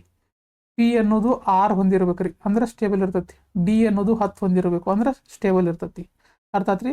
ಈ ಎಲೆಕ್ಟ್ರಾನ್ ವಿನ್ಯಾಸ ಹಾಕಿದ ಕಂಪ್ಲೀಟ್ ಆಗಿ ಗೊತ್ತಾಗುತ್ತೆ. ಕರೆ ನಿಮ್ಮ ಎಲೆಕ್ಟ್ರಾನ್ ವಿನ್ಯಾಸ ಅದು ಕನ್ಫ್ಯೂಸ್ ಆಗತ್ತೆ ಅಂತ ಹೇಳಿ ನಾ ಇದು ಮಾಡವಲ್ನಿ. ಈ ಪಿ ಗ್ರೂಪಿನ ಧಾತುಗಳು ಅಂತಂದ್ರೆ ಏನು ನೆನಪಿಟ್ಕೋಬೇಕು? ಪಿ ಗ್ರೂಪಿನ ಧಾತುಗಳು ಅಂತಂದ್ರೆ ಹೊರ ಕವಚದ ಎಲೆಕ್ಟ್ರಾನ್ಗಳು ಎಲ್ಲಿರ್ತಾವ್ರಿ? ಪಿ ಕವಚದಲ್ಲಿ ಇರ್ತಾವ ಅಂತ ನೆನಪಿಟ್ಕೊಂಡ್ಬಿಡ್ರಿ. ಇಷ್ಟ ನೆನಪಿಟ್ಕೊಂಡ್ಬಿಡ್ರಿ. ಇವುಗಳು ಪಿ ಕವಚ, ಇದು ಡಿ ಕವಚ, ಇವುಗಳು ಏನ್ರಿ? ಎಸ್ ಕವಚ. ಎಸ್ ಇದು ಪಿ ಬರಂಗಿಲ್ಲ, ಇದು ಡಿ. ಇದೇನಾಕತಿ? ಪಿ. ಎಲ್ಲಿಂದ ಎಲ್ಲಿತನ? 13ರಿಂದ 18ನೇ ಗುಂಪಿನ ಧಾತುಗಳು. ಈಗ ಏನ್ ಮಾಡೋಣಪ್ಪ ಅಂತಂದ್ರೆ ಫಸ್ಟ್ ನೋಡ್ರಿ, ಇವುಗಳ ಇಂಪಾರ್ಟೆಂಟ್ ಯಾವ್ದಪ್ಪ ಅಂತಂದ್ರೆ ಇದು 13ನೇ ಗುಂಪಿನ ಧಾತುಗಳು ರೀ. 13ನೇ ಗುಂಪಿನ ಧಾತುಗಳು. ಇದು 14ನೇ ಗುಂಪಿನ ಧಾತುಗಳು. 14ನೇ ಗುಂಪಿನ ಧಾತುಗಳು ಯಾವ್ಯಾವ ಬರ್ತಾವೆ ನೋಡ್ರಿ? ಕಾರ್ಬನ್ ಆಗಿರ್ಬೋದು, ಸಿಲಿಕಾನ್ ಆಗಿರ್ಬೋದು, ಆಮೇಲೆ ಜರ್ಮೇನಿಯಂ ಆಗಿರ್ಬೋದು, ಆಮೇಲೆ ಸ್ಟಾನ್ಸಿಯಂ ಆಗಿರ್ಬೋದು, ಆಮೇಲೆ ಸೀಸ್ ಪ್ಲಂಬ್ ಆಗಿರ್ಬೋದು. ಇವೆಲ್ಲ ಏನಪ್ಪಾ ಅಂತಂದ್ರೆ 14ನೇ ಗ್ರೂಪಿನ ಧಾತುಗಳು ಬರ್ತಾವೆ. ಇವುಗಳು ಎಕ್ಸಾಮ್ದಾಗ ಯಾವ್ದು ಕೇಳ್ತಾರಪ್ಪ ಅಂದ್ರೆ ಇವುಗಳು ಏನಪ್ಪಾ ಅಂದ್ರೆ 15ನೇ ಗ್ರೂಪಿನ ಧಾತುಗಳು. ಈ 15ನೇ ಗ್ರೂಪಿನ ಧಾತುಗಳು ಯಾವ ಅಂತ ನೈಟ್ರೋಜನ್ ಬರ್ತದೆ ನೋಡ್ರಿ. ನೈಟ್ರೋಜನ್ ಎಕ್ಸಾಮ್ದಾಗ ಏನು ಕೇಳ್ತಾರಪ್ಪ ಅಂದ್ರೆ ಕಾರ್ಬನ್ ಯಾವ ಗ್ರೂಪಿನ ಧಾತುಗಳು ಅಂತ ಕೇಳ್ತಾರೆ. 14ನೇ ಗ್ರೂಪಿನ ಧಾತುಗಳು. ಆಮೇಲೆ ಇವು ಪಿ ಗ್ರೂಪಿನ ಧಾತುಗಳ, ಇದೊಂದು ನೆನಪಿಟ್ಕೊಂಡ್ಬಿಡ್ರಿ, ಪಿ ಗುಂಪಿನ ಧಾತುಗಳು. ಆಮೇಲೆ ಇಲ್ಲಿ ಇಂಪಾರ್ಟೆಂಟ್ ಇರೋ ಯಾವಪ್ಪ ಅಂತಂದ್ರೆ ಇಲ್ಲಿಂದ ಇಂಪಾರ್ಟೆಂಟ್ ಸ್ಟಾರ್ಟ್ ಆಕಾವ. 16, 17, 18 ಇವು 3 ಗುಂಪಿನ ಧಾತುಗಳು ವೆರಿ ಇಂಪಾರ್ಟೆಂಟ್ ರೀ. 14ನೇ ಗುಂಪಿನ ಧಾತುಗಳು ಕಾರ್ಬನ್, 15ನೇನ ನೈಟ್ರೋಜನ್, ನೋಡ್ರಿ ಇಷ್ಟು ನೆನ್ಬಿಟ್ಕೊಂಡ್ಬಿಡ್ರಿ. 14ನೇ ಗುಂಪಿನ ಧಾತು ಯಾವುದರಿಂದ ಸ್ಟಾರ್ಟ್ ಆಗತ್ತಪ್ಪ ಅಂತಂದ್ರೆ ಕಾರ್ಬನ್ದಿಂದ ಸ್ಟಾರ್ಟ್ ಆಕತಿ. 15ನೇ ಗುಂಪಿನ ಧಾತು ನೈಟ್ರೋಜನ್ದಿಂದ ಸ್ಟಾರ್ಟ್ ಆಕತಿ. ನೈಟ್ರೋಜನ್ದಿಂದ ಸ್ಟಾರ್ಟ್ ಆಕತಿ ನೋಡ್ರಿ. ಇವುಗಳಿಗೆ ನೋಡ್ರಿ ನಾವು ಯಾಕೆ ಪಿ ಗ್ರೂಪ್ ಧಾತು ಅಂತ ಕರೆದು, ಎಲೆಕ್ಟ್ರಾನ್ಗಳು ಪಿ ಕವಚದಲ್ಲಿ ಸೇರ್ತಾವ ಅಂತೇಳಿ. ಆ ಎಲೆಕ್ಟ್ರಾನ್ ವಿನ್ಯಾಸ ಮೇಲೆ ಅವಲಂಬನೆ ಆಗಿತ್ರಿ. ಉದಾಹರಣೆ ತಗೊಂಡಪ್ಪ ಅಂದ್ರೆ ಈ ಕಾರ್ಬನ್ ಅನ್ನು ತಗೋರಿ. ಕಾರ್ಬನ್ ಇತರದ ಅಟಾಮಿಕ್ ನಂಬರ್ ಎಷ್ಟೈತಿ? 6 ಐತಿ. ಇಲ್ಲಿ ಐತಿ ನೋಡ್ರಿ. ಅಟಾಮಿಕ್ ನಂಬರ್ ಎಷ್ಟೈತಿ? 6 ಐತಿ. ಅಟಾಮಿಕ್ ನಂಬರ್ ಅಂತಂದ್ರೆ ಏನ್ರಿ? ಪರಮಾಣು ಸಂಖ್ಯೆ. ಪರಮಾಣು ಸಂಖ್ಯೆ ಅಂತಂದ್ರೆ ಏನ? ಪ್ರೋಟಾನ್ಗಳ ಸಂಖ್ಯೆ. ಎಷ್ಟು ಪ್ರೋಟಾನ್ಗಳ ಸಂಖ್ಯೆ ಇದಾವೆ ಅದಕ್ಕೆ ಏನಂತ ಕರೀತಾರೆ? ಪರಮಾಣು ಸಂಖ್ಯೆ ಅಂತ ಕರೀತಾರೆ. ಇದ್ರ ಎಲೆಕ್ಟ್ರಾನಿಕ್ ವಿನ್ಯಾಸ ಏನು ಬರುತ್ತಪ್ಪ ಅಂತಂದ್ರೆ 1ಕ್ಕೆ ಎಸ್ ತಗೋಬೇಕ್ರಿ. ಎಸ್ ಒಳಗೆ ಎಷ್ಟು ಇರಬೇಕು? ಮ್ಯಾಕ್ಸಿಮಮ್ 2 ಇರಬೇಕು. 1:2 2 ಆತ್ರಿ. ಈಗ 6ರಾಗ 2 ಹೋತು, ಇನ್ನು ಎಷ್ಟು ಉಳಿದು? 4 ಉಳಿದು. ಪಿದಾಗ 6 ಇರಬೇಕಾಗಿತ್ತು, ಆದರೆ ಇಲ್ಲಿ ಎಷ್ಟು ಕಾರ್ಬನ್ದಾಗ ಎಷ್ಟು ಉಳಿದು? ಇದ್ರೆ 4 ಉಳಿದು, ಅಂದ್ರೆ 4 ಬಂತು. ಅಂದ್ರೆ ಲಾಸ್ಟಿಗೆ ಯಾವ ಕವಚ ಬರುತ್ತಪ್ಪ ಅಂತಂದ್ರೆ ಪಿ ಕವಚ ಬರ್ತೈತಿ. ಅದಕ್ಕೆ ಇವಕ್ಕೆ ಪಿ ಗ್ರೂಪಿನ ಧಾತುಗಳು ಅಂತ ಕರಿತೇವೆ. ಉದಾಹರಣೆ ಇನ್ನೊಂದು ತಗೋರಿ, ಆಕ್ಸಿಜನ್ ತಗೋರಿ. ಆಕ್ಸಿಜನ್ ಎಷ್ಟೈತಿ? ಆಕ್ಸಿಜನ್ ಎಷ್ಟೈತಿ? ಇಲ್ಲಿ ನೋಡ್ರಿ 8 ಐತಿ. ಆಕ್ಸಿಜನ್ 8 ಐತಿ ನೋಡ್ರಿ. 1:2 2:2 ಅಂದ್ರೆ 1ನೇ ಗುಂಪಿನ ಧಾತ್ರದ 1:2. ಆಮೇಲೆ 2ನೇ ಇದನ್ನು ತೊಗೋಬೇಕು 2:2. ಆಮೇಲೆ 2 4 ಆತ, ಇನ್ನೆಷ್ಟು ಉಳಿದು? 4 ಆತ, ಅಂದ್ರೆ 2p4. ಸಾರಿ, ಇಲ್ಲಿ ಏನಾಗೈತ್ರಿ? 1:2 ಇದು 2:2 ಆಗ್ಬೇಕು. ಇದು 2:2 ಅಂತಂದ್ರೆ 1:2 ಅಂದ್ರೆ 2 4 ಆತು. ಆಮೇಲೆ ಇನ್ನೊಂದು ಏನಪ್ಪ ಅಂದ್ರೆ 2p2 ಅಂತಂದ್ರೆ 6 ಆತು. 2 4 6. ಇನ್ನೊಮ್ಮೆ ಹೇಳ್ತೀನಿ ನೋಡ್ರಿ. ಈಗ ಪಿ ಗುಂಪಿನ ಧಾತುಗಳು ಅಂತ ಯಾಕೆ ಕರೀತಾರಪ್ಪ ಅಂದ್ರೆ ಅದು ಎಲೆಕ್ಟ್ರಾನ್ ವಿನ್ಯಾಸ ಮೇಲೆ ಅವಲಂಬನೆ ಆಗೈತಿ. ಎಲೆಕ್ಟ್ರಾನ್ ವಿನ್ಯಾಸ ಹೆಂಗೆ ಬರಿಬೇಕಪ್ಪ ಅಂದ್ರೆ ಅದರ ಅಟಾಮಿಕ್ ನಂಬರ್ ಗೊತ್ತಿರಬೇಕು. ಈ ಕಾರ್ಬನ್ 6 ಐತಿ. ಕಾರ್ಬನ್ 6 ಐತಿ ಅಂತ ಹೇಳ್ತಿಕೋರಿ. ಅದನ್ನ ಹೆಂಗೆ ಬರಿಬೇಕಪ್ಪ ಅಂದ್ರೆ 1ನೇ ಕವಚ ಒಳಗೆ ಏನಿತ್ತು ನಾವು ಹೇಳಿದ್ದು ನಿಮಗೆ. ಎ ಕವಚದಾಗ ಎಷ್ಟಿದ್ದಪ್ಪ ಅಂದ್ರೆ ಎಸ್ ಅನ್ನೋದು ಒಂದೇ ಇತ್ತು. ಅದ ಎಲ್ ಕವಚ ಒಳಗೆ ಏನಿತ್ತು? ಎಸ್ ಮತ್ತು ಪಿ ಇತ್ತು. ಅದೇ ರೀತಿ ಎಂ ಒಳಗೆ ಏನಿತ್ತು? ಎಸ್ ಪಿ ಡಿ ಇತ್ತು. ಎನ್ ಒಳಗೆ ಏನಿತ್ತು? ಎಸ್ ಪಿ ಡಿ ಎಫ್ ಇತ್ತು. ಈಗ ನಾವು 1ನೇ ಕವಚ ತೊಗೋಬೇಕು ಅಂದ್ರೆ ಎಸ್ ಅನ್ನು ತೊಗೋಬೇಕು. ಅವಾಗ ಏನು ಮಾಡ್ಬೇಕ್ರಿ? ಎಸ್ ಒಳಗೆ ಮ್ಯಾಕ್ಸಿಮಮ್ ಎಷ್ಟು ಇರ್ಬೇಕಂತಿದ್ದು ನಾವು? 2 ಇರಬೇಕು. ಅದ ಪಿದಾಗ ಎಷ್ಟು ಇರಬೇಕು? ಮ್ಯಾಕ್ಸಿಮಮ್ 6 ಇರಬೇಕು. ಡಿದಾಗ ಎಷ್ಟಿರಬೇಕು? 10 ಇರಬೇಕು. ಎಫ್ದಾಗ ಎಷ್ಟಿರಬೇಕು? 14 ಇರಬೇಕು. ಇವೆಲ್ಲ ನೆನಪಿರಬೇಕು. ಇವನೇನು ಎಕ್ಸಾಮ್ದಾಗ ಕೇಳಂಗಿಲ್ಲ ಎಲೆಕ್ಟ್ರಾನ್ ವಿನ್ಯಾಸ. ಸುಮ್ಮನೆ ನಿಮ್ಗೆ ಪಿ ಅಂತೇಳಿ ಯಾಕೆ ಇರ್ತಾರೆ ಅಂತೇಳಿ ಹಾಕಿ ತೋರಿಸತ್ತೇನೆ. ಈಗ ನೋಡಿ, ಕಾರ್ಬನ್ 6 ಐತಿ. 1ನೇದ 1 ಎಸ್ ಒಳಗೆ ಎಷ್ಟು ಇರ್ಬೇಕ್ರಿ? ಮ್ಯಾಕ್ಸಿಮಮ್ 2 ಫುಲ್ ಆತದ. ನೆಕ್ಸ್ಟ್ 2ನೇ ಕವಚ ಬರ್ಬೇಕು. ಈಗ ಎಲ್ ಕವಚ ಬರ್ಬೇಕು. ಎಲ್ ಕವಚದಾಗ ಯಾವ್ಯಾವ್ದಾವು? ಎಸ್ ಮತ್ತು ಪಿ ಐತಿ. ಅದಕ್ಕೆ 2ನೇ ಕವಚಕ್ಕೆ ಬಂದು ಆಮೇಲೆ ಎಸ್ ಐತ್ರಿ. 2ನೇ ಕವಚ ಒಳಗೆ 1ನೇಕ್ಕೆ ಯಾವ್ದೈತಿ? ಎಸ್ ಐತಿ. ಎಸ್ ಒಳಗೆ ಎಷ್ಟು ಇರ್ಬೇಕಾಗಿತ್ತು? ಮ್ಯಾಕ್ಸಿಮಮ್ 2 ಇರಬೇಕು. 2ಕ್ಕಿಂತ ಹೆಚ್ಚು ತುಂಬಾರ್ದೊಳಗೆ. ಆಮೇಲೆ ಮತ್ತೆ 2ನೇ ಕವಚದಾಗ ಎಸ್ ಆದ್ಮೇಲೆ ಇನ್ನೊಂದು ಯಾವ್ದು ಇರಬೇಕು? ಪಿ ಇರಬೇಕು. ಅದು 2ನೇ ಕವಚ ಐತಿಲ್ಲ ಮತ್ತೆ 2 ಅಂತ ಬರೀಬೇಕು. ಪಿ ಕವಚ ಇರೋದಕ್ಕೆ ಏನು ಮಾಡ್ತೀರಿ? ಪಿ ಅಂತ ಬರೀತೀರಿ. ಪಿ ಒಳಗೆ ಮ್ಯಾಕ್ಸಿಮಮ್ ಎಷ್ಟು ಇರಬೇಕಾಗಿತ್ತು? 6 ಇರಬೇಕಾಗಿತ್ತು. ಈ ಕಾರ್ಬನ್ದ ಅಟಾಮಿಕ್ ನಂಬರ್ ಎಷ್ಟೈತಿ? 6 ಐತಿ. ಈಗ 2 ತುಂಬಿದು, ಇನ್ನೊಂದು 2 ತುಂಬಿದು, 4 ತುಂಬಿದು, ಇನ್ನೆಷ್ಟು ಉಳಿತು? 2 ಉಳಿತು. ಸೊ 2 ಉಳಿತು. ಅಂದ್ರೆ ಪಿ ಒಳಗೆ ಎಷ್ಟು ಕೊರತೆ ಆಗ್ತದ? 4 ಕೊರತೆ ಆಯ್ತು. ಇದಕ್ಕೆ ಏನಂತಾರಪ್ಪ ಅಂದ್ರೆ ವೇಲೆನ್ಸಿ ಇಲೆಕ್ಟ್ರಾನ್ ಅಂತ ಕರೀತಾರೆ. ವೇಲೆನ್ಸಿ ಇಲೆಕ್ಟ್ರಾನ್ ನೋಡ್ರಿ. ಪಿದಾಗ ಎಷ್ಟು ಇರಬೇಕಾಗಿತ್ತು? 6 ಇರಬೇಕಾಗಿತ್ತು. ಆದ್ರೆ ಇಲ್ಲಿ ಎಷ್ಟು ತುಂಬಿದು? ಬರೀ 2 ತುಂಬಿದು, 4 ಉಳಿದು. 4 ಬೇಕಾಗೈತೆ ಅದಕ್ಕೆ ಏನಂತ ಕರೀತಾರು? ವೇಲೆನ್ಸಿ ಎಲೆಕ್ಟ್ರಾನ್ ಅಂತ ಕರೀತಾರೆ. ಈಗ ಲಾಸ್ಟಿಕ್ ಕವಚ ಯಾವ್ದು ಬಂತ್ರಿ? ಇಲ್ಲೇ ಪಿ ಅನ್ನುವಂಥ ಕವಚ ಬಂತು. ಅದಕ್ಕೆ ಇವಕ್ಕೆ ಏನಂತಾರಪ್ಪ ಅಂದ್ರೆ ಪಿ ಗುಂಪಿನ ಧಾತುಗಳು ಅಂತ ಕರೀತಾರೆ. ಇನ್ನೊಂದು ಉದಾಹರಣೆ ತಗೊಂಡು ನೋಡ್ರಿ. ಈಗ ಆಕ್ಸಿಜನ್ ತಗೋರಿ. ಆಕ್ಸಿಜನ್ ಅಟಾಮಿಕ್ ನಂಬರ್ ಎಷ್ಟೈತಿ? ಇಲ್ಲಿ ನೋಡ್ರಿ 8 ಐತಿ. 8 ಐತೆ. ನಮಗೇನು ಗೊತ್ತೈತಿ? ಈಗ ಇದು ನೀವು ತಲೆ ನೆನಪಿಟ್ಕೋಬೇಕ್ರಿ. ಕೆ ಒಳಗೆ ಯಾವ್ಯಾವ ಬರ್ತಾವ್ರಿ? ಎಸ್ ಅನ್ನೋದು ಒಂದೇ ಬರ್ತೈತಿ. ಎಲ್ ಒಳಗೆ ಯಾವ್ದು ಬರ್ತೈತಿ? ಎಸ್ ಮತ್ತು ಪಿ ಇರ್ತೈತಿ. ಎಂ ಒಳಗೆ ಯಾವ್ದು ಬರ್ತೈತಿ? ಎಸ್ ಪಿ ಡಿ ಬರ್ತೈತಿ. ಎನ್ ಒಳಗೆ ಯಾವ್ದು ಬರ್ತೈತಿ? ಎಸ್ ಪಿ ಡಿ ಎಫ್ ಇರ್ತೈತಿ. ಎಸ್ ಒಳಗೆ ಮ್ಯಾಕ್ಸಿಮಮ್ ಎಷ್ಟು ಕೊಡ್ಬೋದು? ನಾವು 2 ಅಷ್ಟೇ ಕೊಡ್ಬೋದು. ಪಿ ಒಳಗೆ ಎಷ್ಟು ಕೊಡ್ಬೋದು? 6 ಕೊಡ್ಬೋದು. ಆಮೇಲೆ ಡಿ ಒಳಗೆ ಎಷ್ಟು ಕೊಡ್ಬೋದು? 10 ಕೊಡ್ಬೋದು. ಎಫ್ ಒಳಗೆ ಎಷ್ಟು ಕೊಡ್ಬೋದು? 14 ಕೊಡ್ಬೋದು. ಈಗ ಆಕ್ಸಿಜನ್ 8 ಐತಿ. 1ನೇಕ್ಕೆ ಏನು ಬರ್ರಿ? 1ನೇ ಕವಚ ತಗೋರಿ. 1ನೇ ಕವಚದಾಗ ಯಾವ್ದೈತಿ? ಎಸ್ ಅನ್ನೋದೈತಿ. 1ನೇ ಕವಚ ತಗೊಂಡು 1 ಬರೀಬೇಕು. 1ನೇಗೆ ಯಾವ್ದೈತಿ? ಎಸ್ ಐತಿ. ಎಸ್ ಒಳಗೆ ಎಷ್ಟು ತುಂಬೇಕು? ನೀವು 2 ತುಂಬೇಕು. 1s2 ಏನಾಗ್ತದ? 1s2. ಎಸ್ ಒಳಗೆ 2 ತುಂಬಬೇಕು. ಆಮೇಲೆ ಕೆ ಕವಚ ಮುಗಿತದ. ಇನ್ನು ಎಲ್ ಕವಚ ಬರ್ಬೇಕು. ಎಲ್ ಅನ್ನೋದು ಎಷ್ಟನೇ ಕವಚ? 2ನೇ ಕವಚ. 2ನೇ ಕವಚ. 2ನೇ ಕವಚದಾಗ 1ನೇದು ಯಾವ್ದೈತ್ರಿ? ನೋಡ್ರಿ, 2ನೇ ಕವಚದಾಗ 1ನೇಗೆ ಎಸ್ ಐತಿ, ಆಮೇಲೆ ಪಿ ಐತಿ. 2ನೇ ಕವಚಕ್ಕೆ ಬಂದು ಎಸ್ ಒಳಗೆ ಎಷ್ಟು ತುಂಬಬೇಕಾಗಿತ್ತು? 2 ತುಂಬಬೇಕಾಗಿತ್ತು. 2 4 ಆತ. ಇನ್ನೂ ಎಷ್ಟು ಬೇಕಿದ್ದಕ್ಕೆ? ಇನ್ನೂ 4 ಬೇಕು. ಆಮೇಲೆ ಮತ್ತೆ 2ನೇ ಕವಚದಾಗ ಇನ್ನೊಂದು ಐತಿ. ಯಾವ್ದೈತಿ? ಪಿ ಐತಿ. ಸೊ ಪಿ 2ನೇ ಕವಚ ಒಳಗೆ ಪಿ ಐತಿ. ಪಿದಾಗ ಎಷ್ಟು ತುಂಬಬೇಕಾಗೈತಿ? ಈಗ ಇಲ್ಲಿ 2 ಐತಿ, 4 ಐತಿ. ಪಿದಾಗ ಮ್ಯಾಕ್ಸಿಮಮ್ ಎಷ್ಟು ಇರಬೇಕು? 6 ಇರಬೇಕು. ಆದರೆ ಇಲ್ಲಿ ಸಂಖ್ಯೆ ಎಷ್ಟಾಗುತ್ತೆ 2 4 ಇನ್ನು ಎಷ್ಟು ಉಳಿತು 4 ಉಳಿತು. ಸೊ 4ನ್ನು ತುಂಬಬೇಕಿಲ್ಲಿ. ಇನ್ನು ನಮಗೆ ಪಿ ಒಳಗೆ ಮ್ಯಾಕ್ಸಿಮಮ್ ಎಷ್ಟು ಬೇಕಾಗಿತ್ತು 6 ಇರಬೇಕಾಗಿತ್ತು. ಇಲ್ಲಿ ಎಷ್ಟು ತುಂಬಿದ್ದು 4 ತುಂಬಿದ್ದು ಅಂದ್ರೆ ಇದ್ರ ವೇಲೆನ್ಸಿ ಎಲೆಕ್ಟ್ರಾನ್ ಎಷ್ಟು ಇದ್ದಂಗಾತು 2 ಇದ್ದಂಗಾತು. ಅರ್ಥ ಆತ್ರಿ, ವೇಲೆನ್ಸಿ ಎಲೆಕ್ಟ್ರಾನ್ 2 ಇದ್ದಂಗಾತು. ಆದರೆ ಈ ಹೊರ ಕವಚ ಲಾಸ್ಟಕ್ಕೆ ಎಲ್ಲಿ ಎಂಡ್ ಆತಿದ ಪಿ ಒಳಗೆ ಎಂಡ್ ಆತು, ಅದಕ್ಕೆ ಇವ್ ಪಿ ಗ್ರೂಪ್ ಅಂತ ಕರೀತಾರೆ. ಅದೇ ರೀತಿ ಇವು ಎಲೆಕ್ಟ್ರಾನ್ ವಿನ್ಯಾಸ ಬರೆದಾಗ ಲಾಸ್ಟಕ್ಕೆ ಎಲ್ಲಿ ಎಂಡ್ ಆಕಾವ್ರಿ ಇವ ಡಿ ಇದ್ರೊಳಗೆ ಎಂಡ್ ಆಕಾವು ಕವಚ ಒಳಗೆ. ಇವು ಬರೆದಾಗ ಎಸ್ ಕವಚ ಒಳಗೆ ಎಂಡ್ ಆಕಾವು. ಅದಕ್ಕೆ ಇವಕ್ಕೆ ಎಸ್ ಅಂತ ಕರೀತಾರೋ, ಇವಕ್ಕೆ ಪಿ ಅಂತ ಕರೀತಾರೋ, ಇವಕ್ಕೆ ಡಿ ಅಂತ ಕರೀತಾರೋ, ಇವಕ್ಕೆ ಎಫ್ ಅಂತ ಕರೀತಾರೆ. ಈಗ ನಾವು ಏನು ಡಿಸ್ಕಸ್ ಮಾಡತ್ತೀವಿ, ಇವುಗಳನ್ನ ಡಿಸ್ಕಸ್ ಮಾಡತ್ತೀವಿ 13ರಿಂದ 18. 13 ಬಗ್ಗೆ ಏನು ಅಷ್ಟು ಇಂಪಾರ್ಟೆಂಟ್ ಇಲ್ಲ. 14 ಎಲ್ಲಿಂದ ಸ್ಟಾರ್ಟ್ ಆಗುತ್ತೆ ಅಂತ ನೆನಪಿಟ್ಕೋಬೇಕು, ಕಾರ್ಬನ್ದಿಂದ ಸ್ಟಾರ್ಟ್ ಆಗುತ್ತೆ. 15ರಿಂದ ನೈಟ್ರೋಜನ್ದಿಂದ ಸ್ಟಾರ್ಟ್ ಆಗುತ್ತೆ. 16ನೇದು ನೋಡ್ರಿ ಇಂಪಾರ್ಟೆಂಟ್, ಇಲ್ಲಿಂದ ಸ್ಟಾರ್ಟ್ ಆಯ್ತು. 16ಗೆ ಏನಂತ ಕರಿತಾರಪ್ಪ ಅಂತಂದ್ರೆ ಆಕ್ಸಿಜನ್ ಗ್ರೂಪ್. ನೋಡ್ರಿ ಯಾವ್ಯಾವ ಇದಾವು, ಆಕ್ಸಿಜನ್ ಐತಿ, ಆಮೇಲೆ ನೆಕ್ಸ್ಟ್ ಯಾವ್ದೈತ್ರಿ ಸಲ್ಫರ್, ಇದು ಸಲ್ಫರ್. ನೆಕ್ಸ್ಟ್ ಇದಕ್ಕೆ ಏನಂತ ಕರಿತಾರು ಸೆಲೆನಿಯಂ, ಎಸ್ ಸಿ ಅಂದ್ರೆ ಸೆಲೆನಿಯಂ, ಟಿ ಅಂದ್ರೆ ಏನ್ರಿ ಟೆಲ್ಯೂರಿಯಂ, ಆಮೇಲೆ ಪಿ ಒ ಅಂತಂತಂದ್ರೆ ಏನ ಪೋಲೋನಿಯಂ, ಆಮೇಲೆ ಇದಕ್ಕೆ ಲ್ಯಾವ್ಟಿನಿಯಂ ಹಿಂಗೆ ಕರಿತಾರು ಎಲ್ ವಿ ಇದು. ನೆಕ್ಸ್ಟ್ ನೋಡ್ರಿ ಇವುಗಳ ಬಗ್ಗೆ ನಾವು ಡಿಸ್ಕಸ್ ಮಾಡೋಣ ಈಗ 16ನೇ ಗುಂಪಿನ ಧಾತುಗಳ ಬಗ್ಗೆ.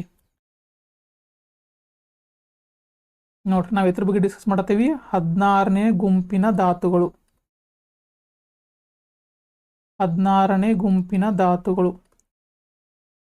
ಇವುಗಳನ್ನ ಪಿ ಗುಂಪಿನ ಧಾತುಗಳು ಅಂತ ಕರೀತಾರೆ. ಯಾಕಂದ್ರೆ ನಾನು ನಿಮ್ಗೆ ಹೇಳಿದ ಆಗಲೇ ಎಲೆಕ್ಟ್ರಾನ್ಗಳು ಪಿ ಕವಚದಲ್ಲಿ ಬಂದ್ಕೊಂಡಿರ್ತಾವೆ. ಪಿ ಗುಂಪಿನ ಧಾತುಗಳು, ಪಿ ಗುಂಪಿನ ಧಾತುಗಳು. ನೆಕ್ಸ್ಟ್ ಏನಪ್ಪಾ ಅಂತಂದ್ರೆ ಇವುಗಳಿಗೆ ಚಾಲ್ಕೋಜನ್ ಎಂದು ಕರೆಯುತ್ತಾರೆ. ಇವುಗಳಿಗೆ ಚಾಲ್ಕೋಜನ್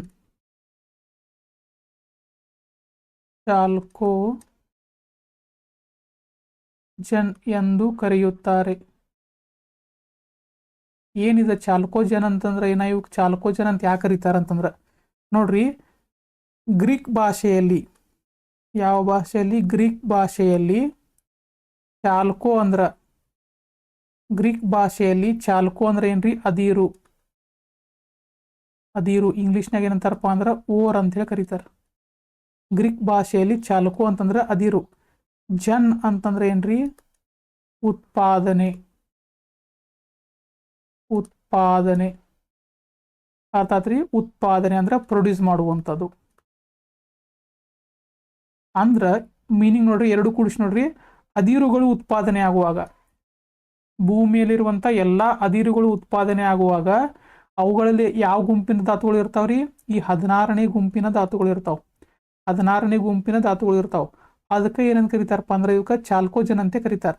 ಅದಿರು ಅಂತಂದ್ರೆ ಏನ, ಅದಿರು ಅಥವಾ ಓರ್ ಅಂತಂದ್ರೆ ಏನ, ಈಗ ಯಾವ್ದಾದ್ರು ಒಂದು ಎಲಿಮೆಂಟ್ ಇರ್ತೈತಲ್ರಿ, ಉದಾಹರಣೆ ತಗೋರಿ ಏನಪ್ಪಾ ಅಂತಂದ್ರೆ ಉದಾಹರಣೆ ಈಗ ತಾಮ್ರ ಅಂತ ಹೇಳಿ ತಗೋರಿ, ತಾಮ್ರ ಅಂತ ಹೇಳಿ ತಗೋರಿ. ಇದು ಭೂಮಿಯ ಮೇಲೆ ಹಿಂಗೆ ಫ್ರೀಯಾಗಿ ನಿಮ್ಗೆ ತಾಮ್ರನ ಸಿಗಂಗಿಲ್ಲ. ಭೂಮಿಯೊಳಗೆ ಸಿಗುದು ಯಾವ್ದಪ್ಪ ಅಂತಂದ್ರೆ ತಾಮ್ರದ ಅದಿರು ಸಿಗ್ತೈತ್ರಿ. ಈ ತಾಮ್ರದ ಅದಿರಿನಿಂದ ತಾಮ್ರವನ್ನ ಬೇರ್ಪಡಿಸ್ತಾರ. ಈ ತಾಮ್ರದ ಅದಿರು ಯಾವ್ದಪ್ಪ ಅಂತಂತಂದ್ರ ಕಾಪರ್ ಪೈರೇಟ್ ಅನ್ನುವಂಥ ಅದಿರು. ಕಾಪರ್ ಪೈರೇಟ್ ಎನ್ನುವಂಥ ಅದಿರು. ಇದಕ್ಕೇನಂತಾರೆ CuFeS2 ಆತತ್ರಿ, ಕಾಪರ್ ಪೈರೇಟ್. ಭೂಮಿಯೊಳಗೆ ತಾಮ್ರ ಹಿಂಗೆ ಅಲೋನಾಗಿ ಸಿಗಂಗಿಲ್ಲ, ಇದು ಫ್ರೀಯಾಗಿ ಸಿಗಂಗಿಲ್ಲ. ಆದ್ರೆ ಎದರಿಂದ ಸಿಗ್ತೈತ್ರಿ, ಅದಿರಿನಿಂದ ಸಿಗ್ತೈತಿ. ಯಾವುದು ತಾಮ್ರದ ಅದಿರು. ಈ ತಾಮ್ರದ ಅದಿರಿನಿಂದ ಶುದ್ಧೀಕರಣ ಮಾಡಿ ತಾಮ್ರವನ್ನ ಎಕ್ಸ್ಟ್ರಾಕ್ಟ್ ಮಾಡ್ತಾರೋ. ಹಂಗ ಈ ತಾಮ್ರದ ಅದಿರು ಎಲ್ಲ ಅದಿರು ಒಳಗೆ ಈ 16ನೇ ಗುಂಪಿನ ಧಾತುಗಳು ಆಲ್ಮೋಸ್ಟ್ ಇರ್ತಾವ್ರಿ. 16ನೇ ಗುಂಪಿನ ಧಾತುಗಳು ಯಾವ್ಯಾವ ಬರ್ತಾವ ಅಂತ ಹೇಳಿದ್ನಿ, ಆಮ್ಲಜನಕ, ಆಮೇಲೆ ಗಂಧಕ ಅಥವಾ ಸಲ್ಫರ್, ನೆಕ್ಸ್ಟ್ ಯಾವುದು ಸೆಲೆನಿಯಂ, ಅದೇ ರೀತಿ ಟೆಲ್ಯೂರಿಯಂ, ಅದೇ ರೀತಿ ಯಾವ್ದಪ್ಪ ಅಂದ್ರೆ ಪೋಲೋನಿಯಂ. ಈಗ ನೋಡ್ರಿ ಉದಾಹರಣೆ, ಈಗ ತಾಮ್ರದ ಅದಿರು ಐತಿ, ಯಾವ್ದೈತಿ ಕಾಪರ್ ಪೈರೇಟ್ ಐತಿ. ಅದ್ರ ಸೂತ್ರ ಏನ CuFeS2. ನೋಡ್ರಿ ಎಸ್ ಅನ್ನೋದೇನ ಸಲ್ಫರ್ ಬಂತಿಲ್ಲರಿ ಇಲ್ಲಿ ಅದಿರೊಳಗೆ, ತಾಮ್ರದ ಅದಿರೊಳಗೆ ಸಲ್ಫರ್ ಅನ್ನೋದು ಬಂತಿಲ್ಲೋ. ಅದಕ್ಕೆ ಏನಪ್ಪ ಅಂತಂದ್ರೆ ಆಲ್ಮೋಸ್ಟ್ ಎಲ್ಲ ಅದಿರು ಒಳಗೆ ಇವು ಎಲಿಮೆಂಟ್ಗಳು ಇರ್ತಾವ್ರಿ. ಉದಾಹರಣೆ ಇನ್ನೊಂದು ತಗೋರಿ, ಕಬ್ಬಿಣದ ಅದಿರು. ಕಬ್ಬಿಣದ ಅದಿರು ಯಾವ್ದಪ್ಪ ಅಂದ್ರೆ ಹೆಮಟೈಟ್ ತಗೋರಿ. ಹೆಮಟೈಟ, ಮ್ಯಾಗ್ನೆಟೈಟ, ಲಿಮೋನೈಟ, ಸಿಡ್ರೈಟ್ ಅಂತ ಬರ್ತಾವೆ. ಇವುಗಳಿಗೆ ಡಿಸ್ಕಸ್ ಮಾಡಿವ ನಾವು. ಹೆಮಟೈಟ್ ಅಂತಂದ್ರೆ ಏನ, ಅದ್ರ ಸೂತ್ರ ಏನಪ್ಪಾ ಅಂದ್ರೆ Fe2O3 ನೋಡ್ರಿ. ಈ ಅದಿರೊಳಗೆ ಏನು ಬಂತು, ಓ ಬಂತು ನೋಡ್ರಿ, ಆಕ್ಸಿಜನ್ ಐತ್ಲೋ ರೀ. ಹಂಗೆ ಎಲ್ಲ ಆಲ್ಮೋಸ್ಟ್ ಎಲ್ಲ ಅದಿರು ಒಳಗೆ ಏನಿರ್ತಾವಪ್ಪ ಅಂತಂದ್ರೆ ಈ ಎಲಿಮೆಂಟ್ಗಳು ಇರ್ತಾವೆ. ಅದಕ್ಕೆ ಇವಕ್ಕೆ ಏನಂತ ಕರೀತಾರೆ, ಚಾಲ್ಕೋಜನ್ ಅಂತ ಕರೀತಾರೆ. ಚಾಲ್ಕೋ ಅಂತಂದ್ರೆ ಏನ, ಅದಿರು ಅಂದಂಗೆ. ಜನ್ ಅಂತಂದ್ರೆ ಏನ, ಉತ್ಪಾದನೆ ಮಾಡೋದು ಅಂದಂಗೆ. ಆಮೇಲೆ ಇನ್ನೊಂದು ಉದಾಹರಣೆ ತಗೋರಿ, ಅಲ್ಯೂಮಿನಿಯಂ ತಗೋರಿ. ಅಲ್ಯೂಮಿನಿಯಂ, ಈ ಅಲ್ಯೂಮಿನಿಯಂ ಅದಿರು ಯಾವ್ದಪ್ಪ ಅಂತಂದ್ರೆ ಇದನ್ನ ಎಕ್ಸಾಮ್ದಾಗ ಭಾಳ ಸಲ ಕೇಳಿದರು, ಬಾಕ್ಸೈಟ್ ಅನ್ನುವಂಥ ಅದಿರು. ಇದ್ರ ಸೂತ್ರ ಏನಪ್ಪಾ ಅಂತಂದ್ರೆ Al2O3.2H2O. ಇವಾಗೇನು ಫಾರ್ಮುಲಾ ನೆನ್ಪಿಟ್ಕೋಬೇಡ್ರಿ. ಇಲ್ಲಿ ನೋಡ್ರಿ, ಇದ್ರೊಳಗೆ ಏನು ಬಂತಂದ್ರೆ ಆಕ್ಸಿಜನ್ ಬಂತಿಲ್ಲ ರೀ. ಹಂಗೆ ಈ ಎಲ್ಲ ಅದಿರು ಒಳಗೆ ಆಲ್ಮೋಸ್ಟ್ ಆಲ್ ಏನಪ್ಪಾ ಅಂತಂದ್ರೆ ಇವುಗಳು ಇರ್ತಾವೆ. ಯಾವ್ರಿ, ಈ 16ನೇ ಗುಂಪಿನ ಧಾತುಗಳು ಇರ್ತಾವೆ. ಅದಕ್ಕೆ ಏನಂತ ಕರೀತಾರೆ, ಇವಕ್ಕೆ ಚಾಲ್ಕೋಜನ್ ಅಂತ ಕರೀತಾರೆ.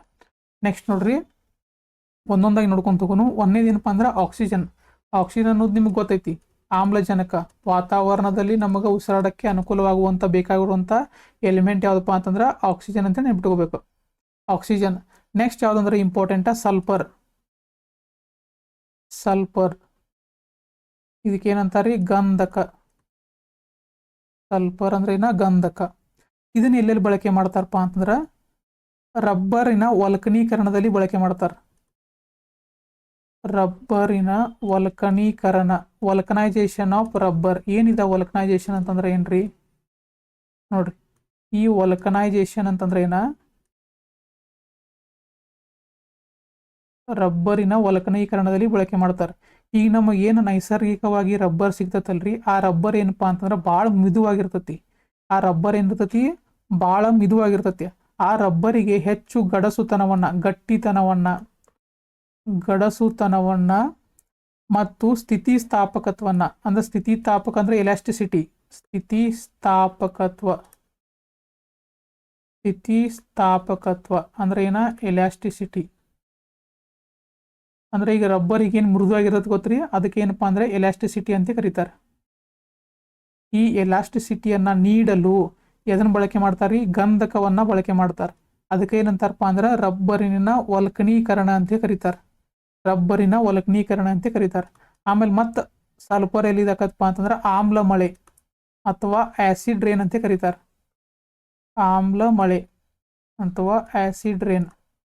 ಇದರಲ್ಲಿರುವಂಥ ಯಾವ್ಯಾವ ಬರ್ತಾವಪ್ಪ ಅಂದ್ರೆ ಇದನ್ನು ಎಕ್ಸಾಮ್ದಾಗ ಭಾಳ ಸಲ ಕೇಳಿದಾರೆ. Sulphur dioxide.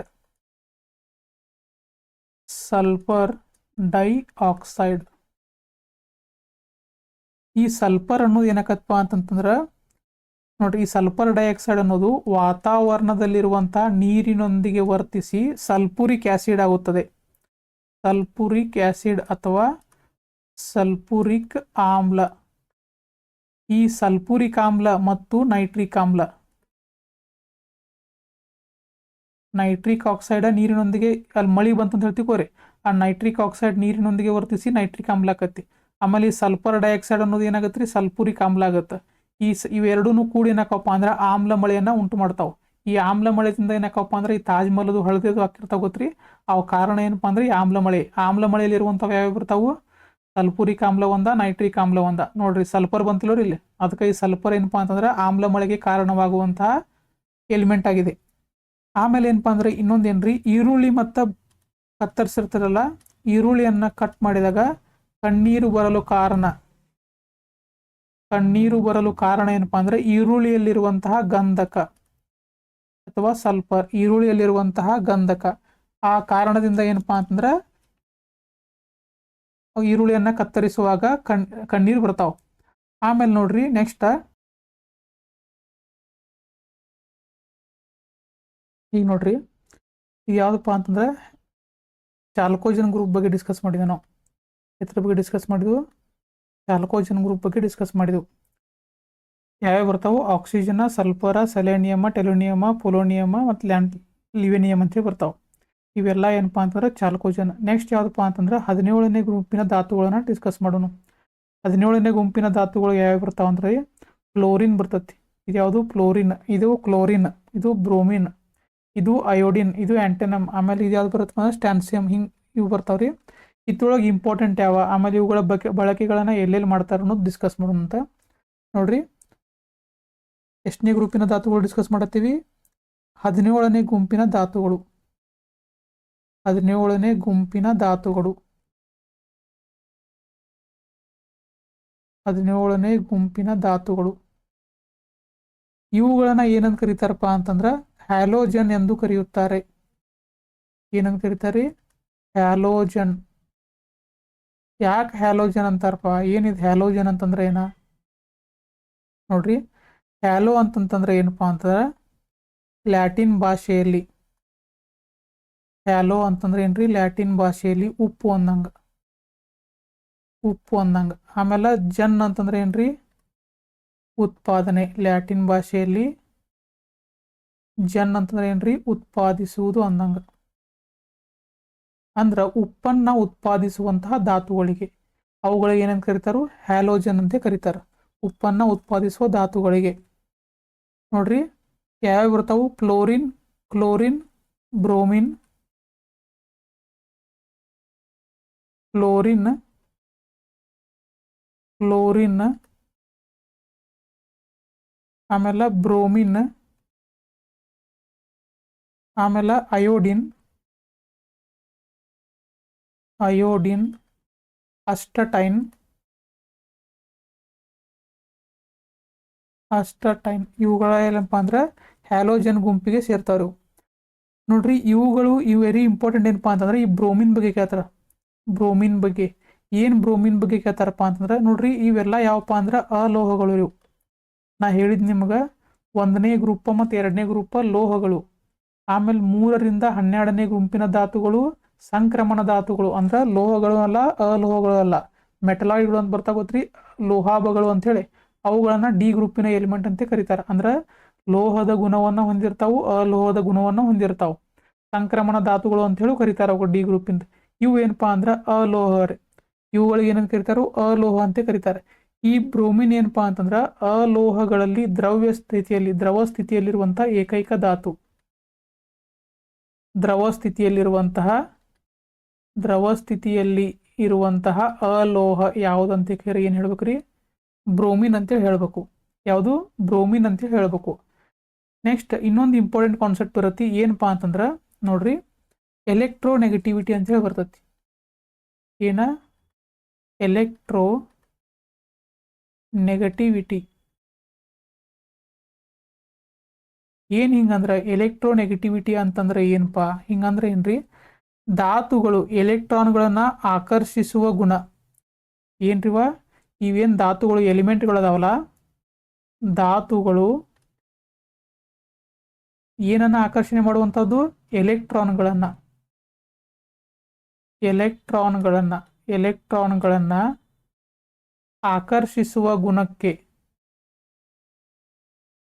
ಆಕರ್ಷಿಸುವ ಗುಣಕ್ಕೆ ಏನಂತ ಕರೀತಾರ್ರಿ? ಎಲೆಕ್ಟ್ರೋನೆಗೆಟಿವಿಟಿ ಅಂತೇಳಿ ಕರೀತಾರೆ. ಎಲೆಕ್ಟ್ರೋನೆಗೆಟಿವಿಟಿ ಅಂತ ಕರೀತಾರೆ.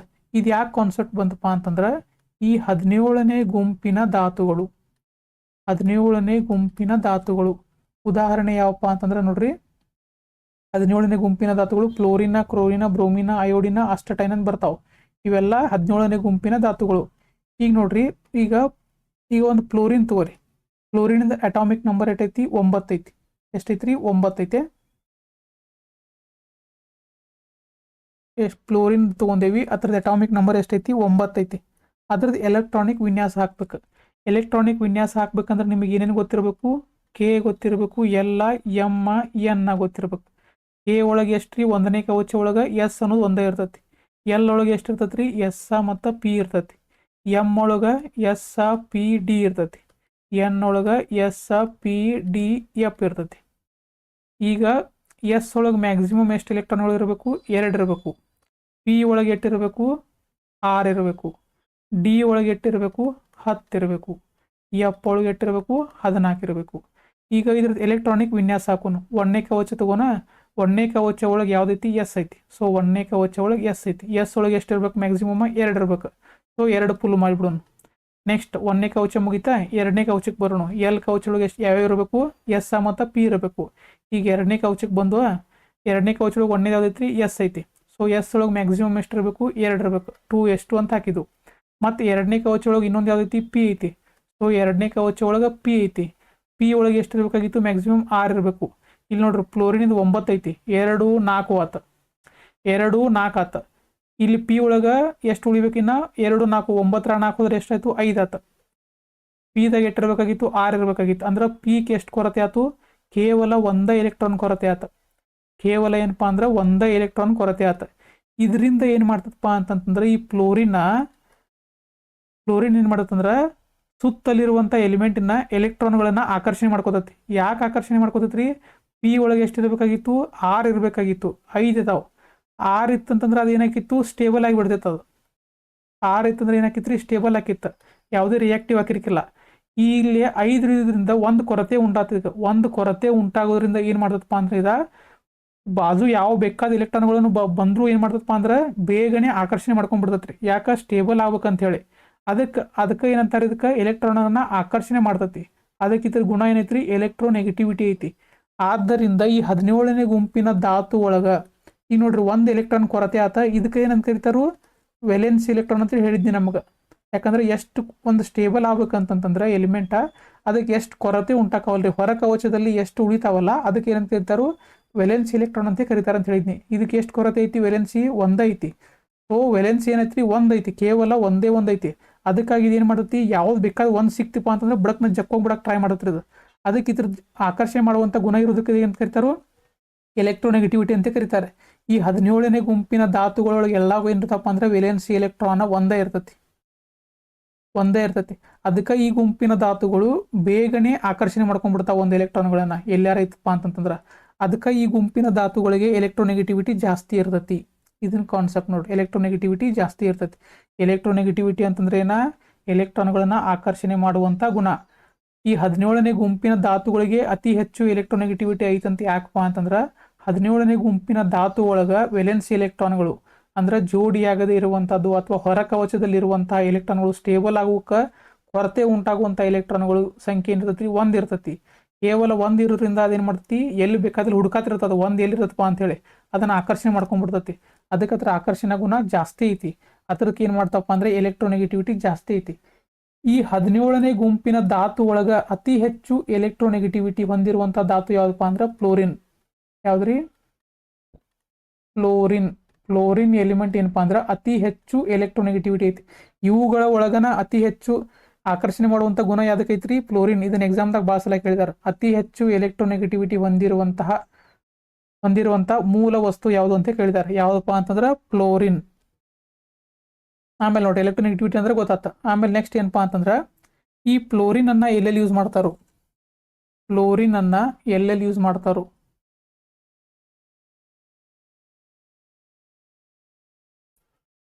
ಎಲ್ಲೆಲ್ಲಿ ಯೂಸ್ ಮಾಡ್ತಪ್ಪ ಅಂದ್ರೆ ಈ ಹಲ್ಲುಗಳ ರಕ್ಷಣೆಗೆ. ನಮ್ಮ ಹಲ್ಲುಗಳ ಟೂತ್ಪೇಸ್ಟ್ ಇರುತ್ತಲ್ರಿ ಆ ಟೂತ್ಪೇಸ್ಟ್ಗಳಲ್ಲಿ ಉಪ್ಪಿದೆ ಅಂತ ಅಂತಿರ್ತಾರೆ ಗೊತ್ತು. ಟೂತ್ಪೇಸ್ಟ್ನಲ್ಲಿ ಅಲ್ಲಿರುವಂಥ ಉಪ್ಪು ಯಾವುದಪ್ಪ ಅಂತಂದ್ರೆ ಈ ಫ್ಲೋರಿನ್ ಅನ್ನುವಂಥದ್ದು.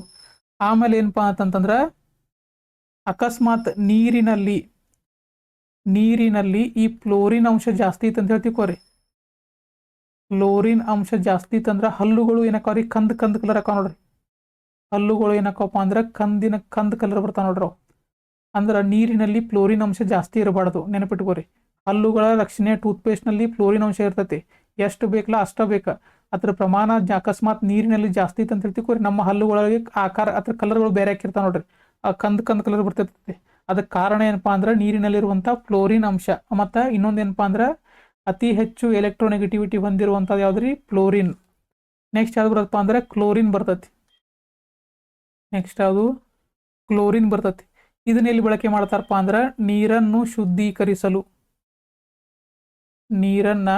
ಶುದ್ಧೀಕರಿಸಲು ಬಳಸುತ್ತಾರೆ. ಈಗ ಸ್ವಿಮ್ಮಿಂಗ್ ಪೂಲ್ ಒಳಗೆ ಹೋದ್ರಿ, ಅಲ್ಲಿ ಹೋದ್ಮೇಲೆ ಏನು ಮಾಡ್ತಾರಪ್ಪ ಅಂದ್ರೆ ಆ ನೀರನ್ನು ಸ್ವಚ್ಛ ಮಾಡಲು ಏನು ಬಳಕೆ ಮಾಡ್ತಾರೆ ಕ್ಲೋರಿನ್ ಪೌಡರ್ ಹಾಕ್ತಾರೆ. ಅದಕ್ಕೆ ನೀರು ಏನಿರ್ತಪ್ಪ ಅಂದ್ರೆ ಸ್ಮೆಲ್ ಬರ್ತೈತೆ ನೋಡ್ರಿ.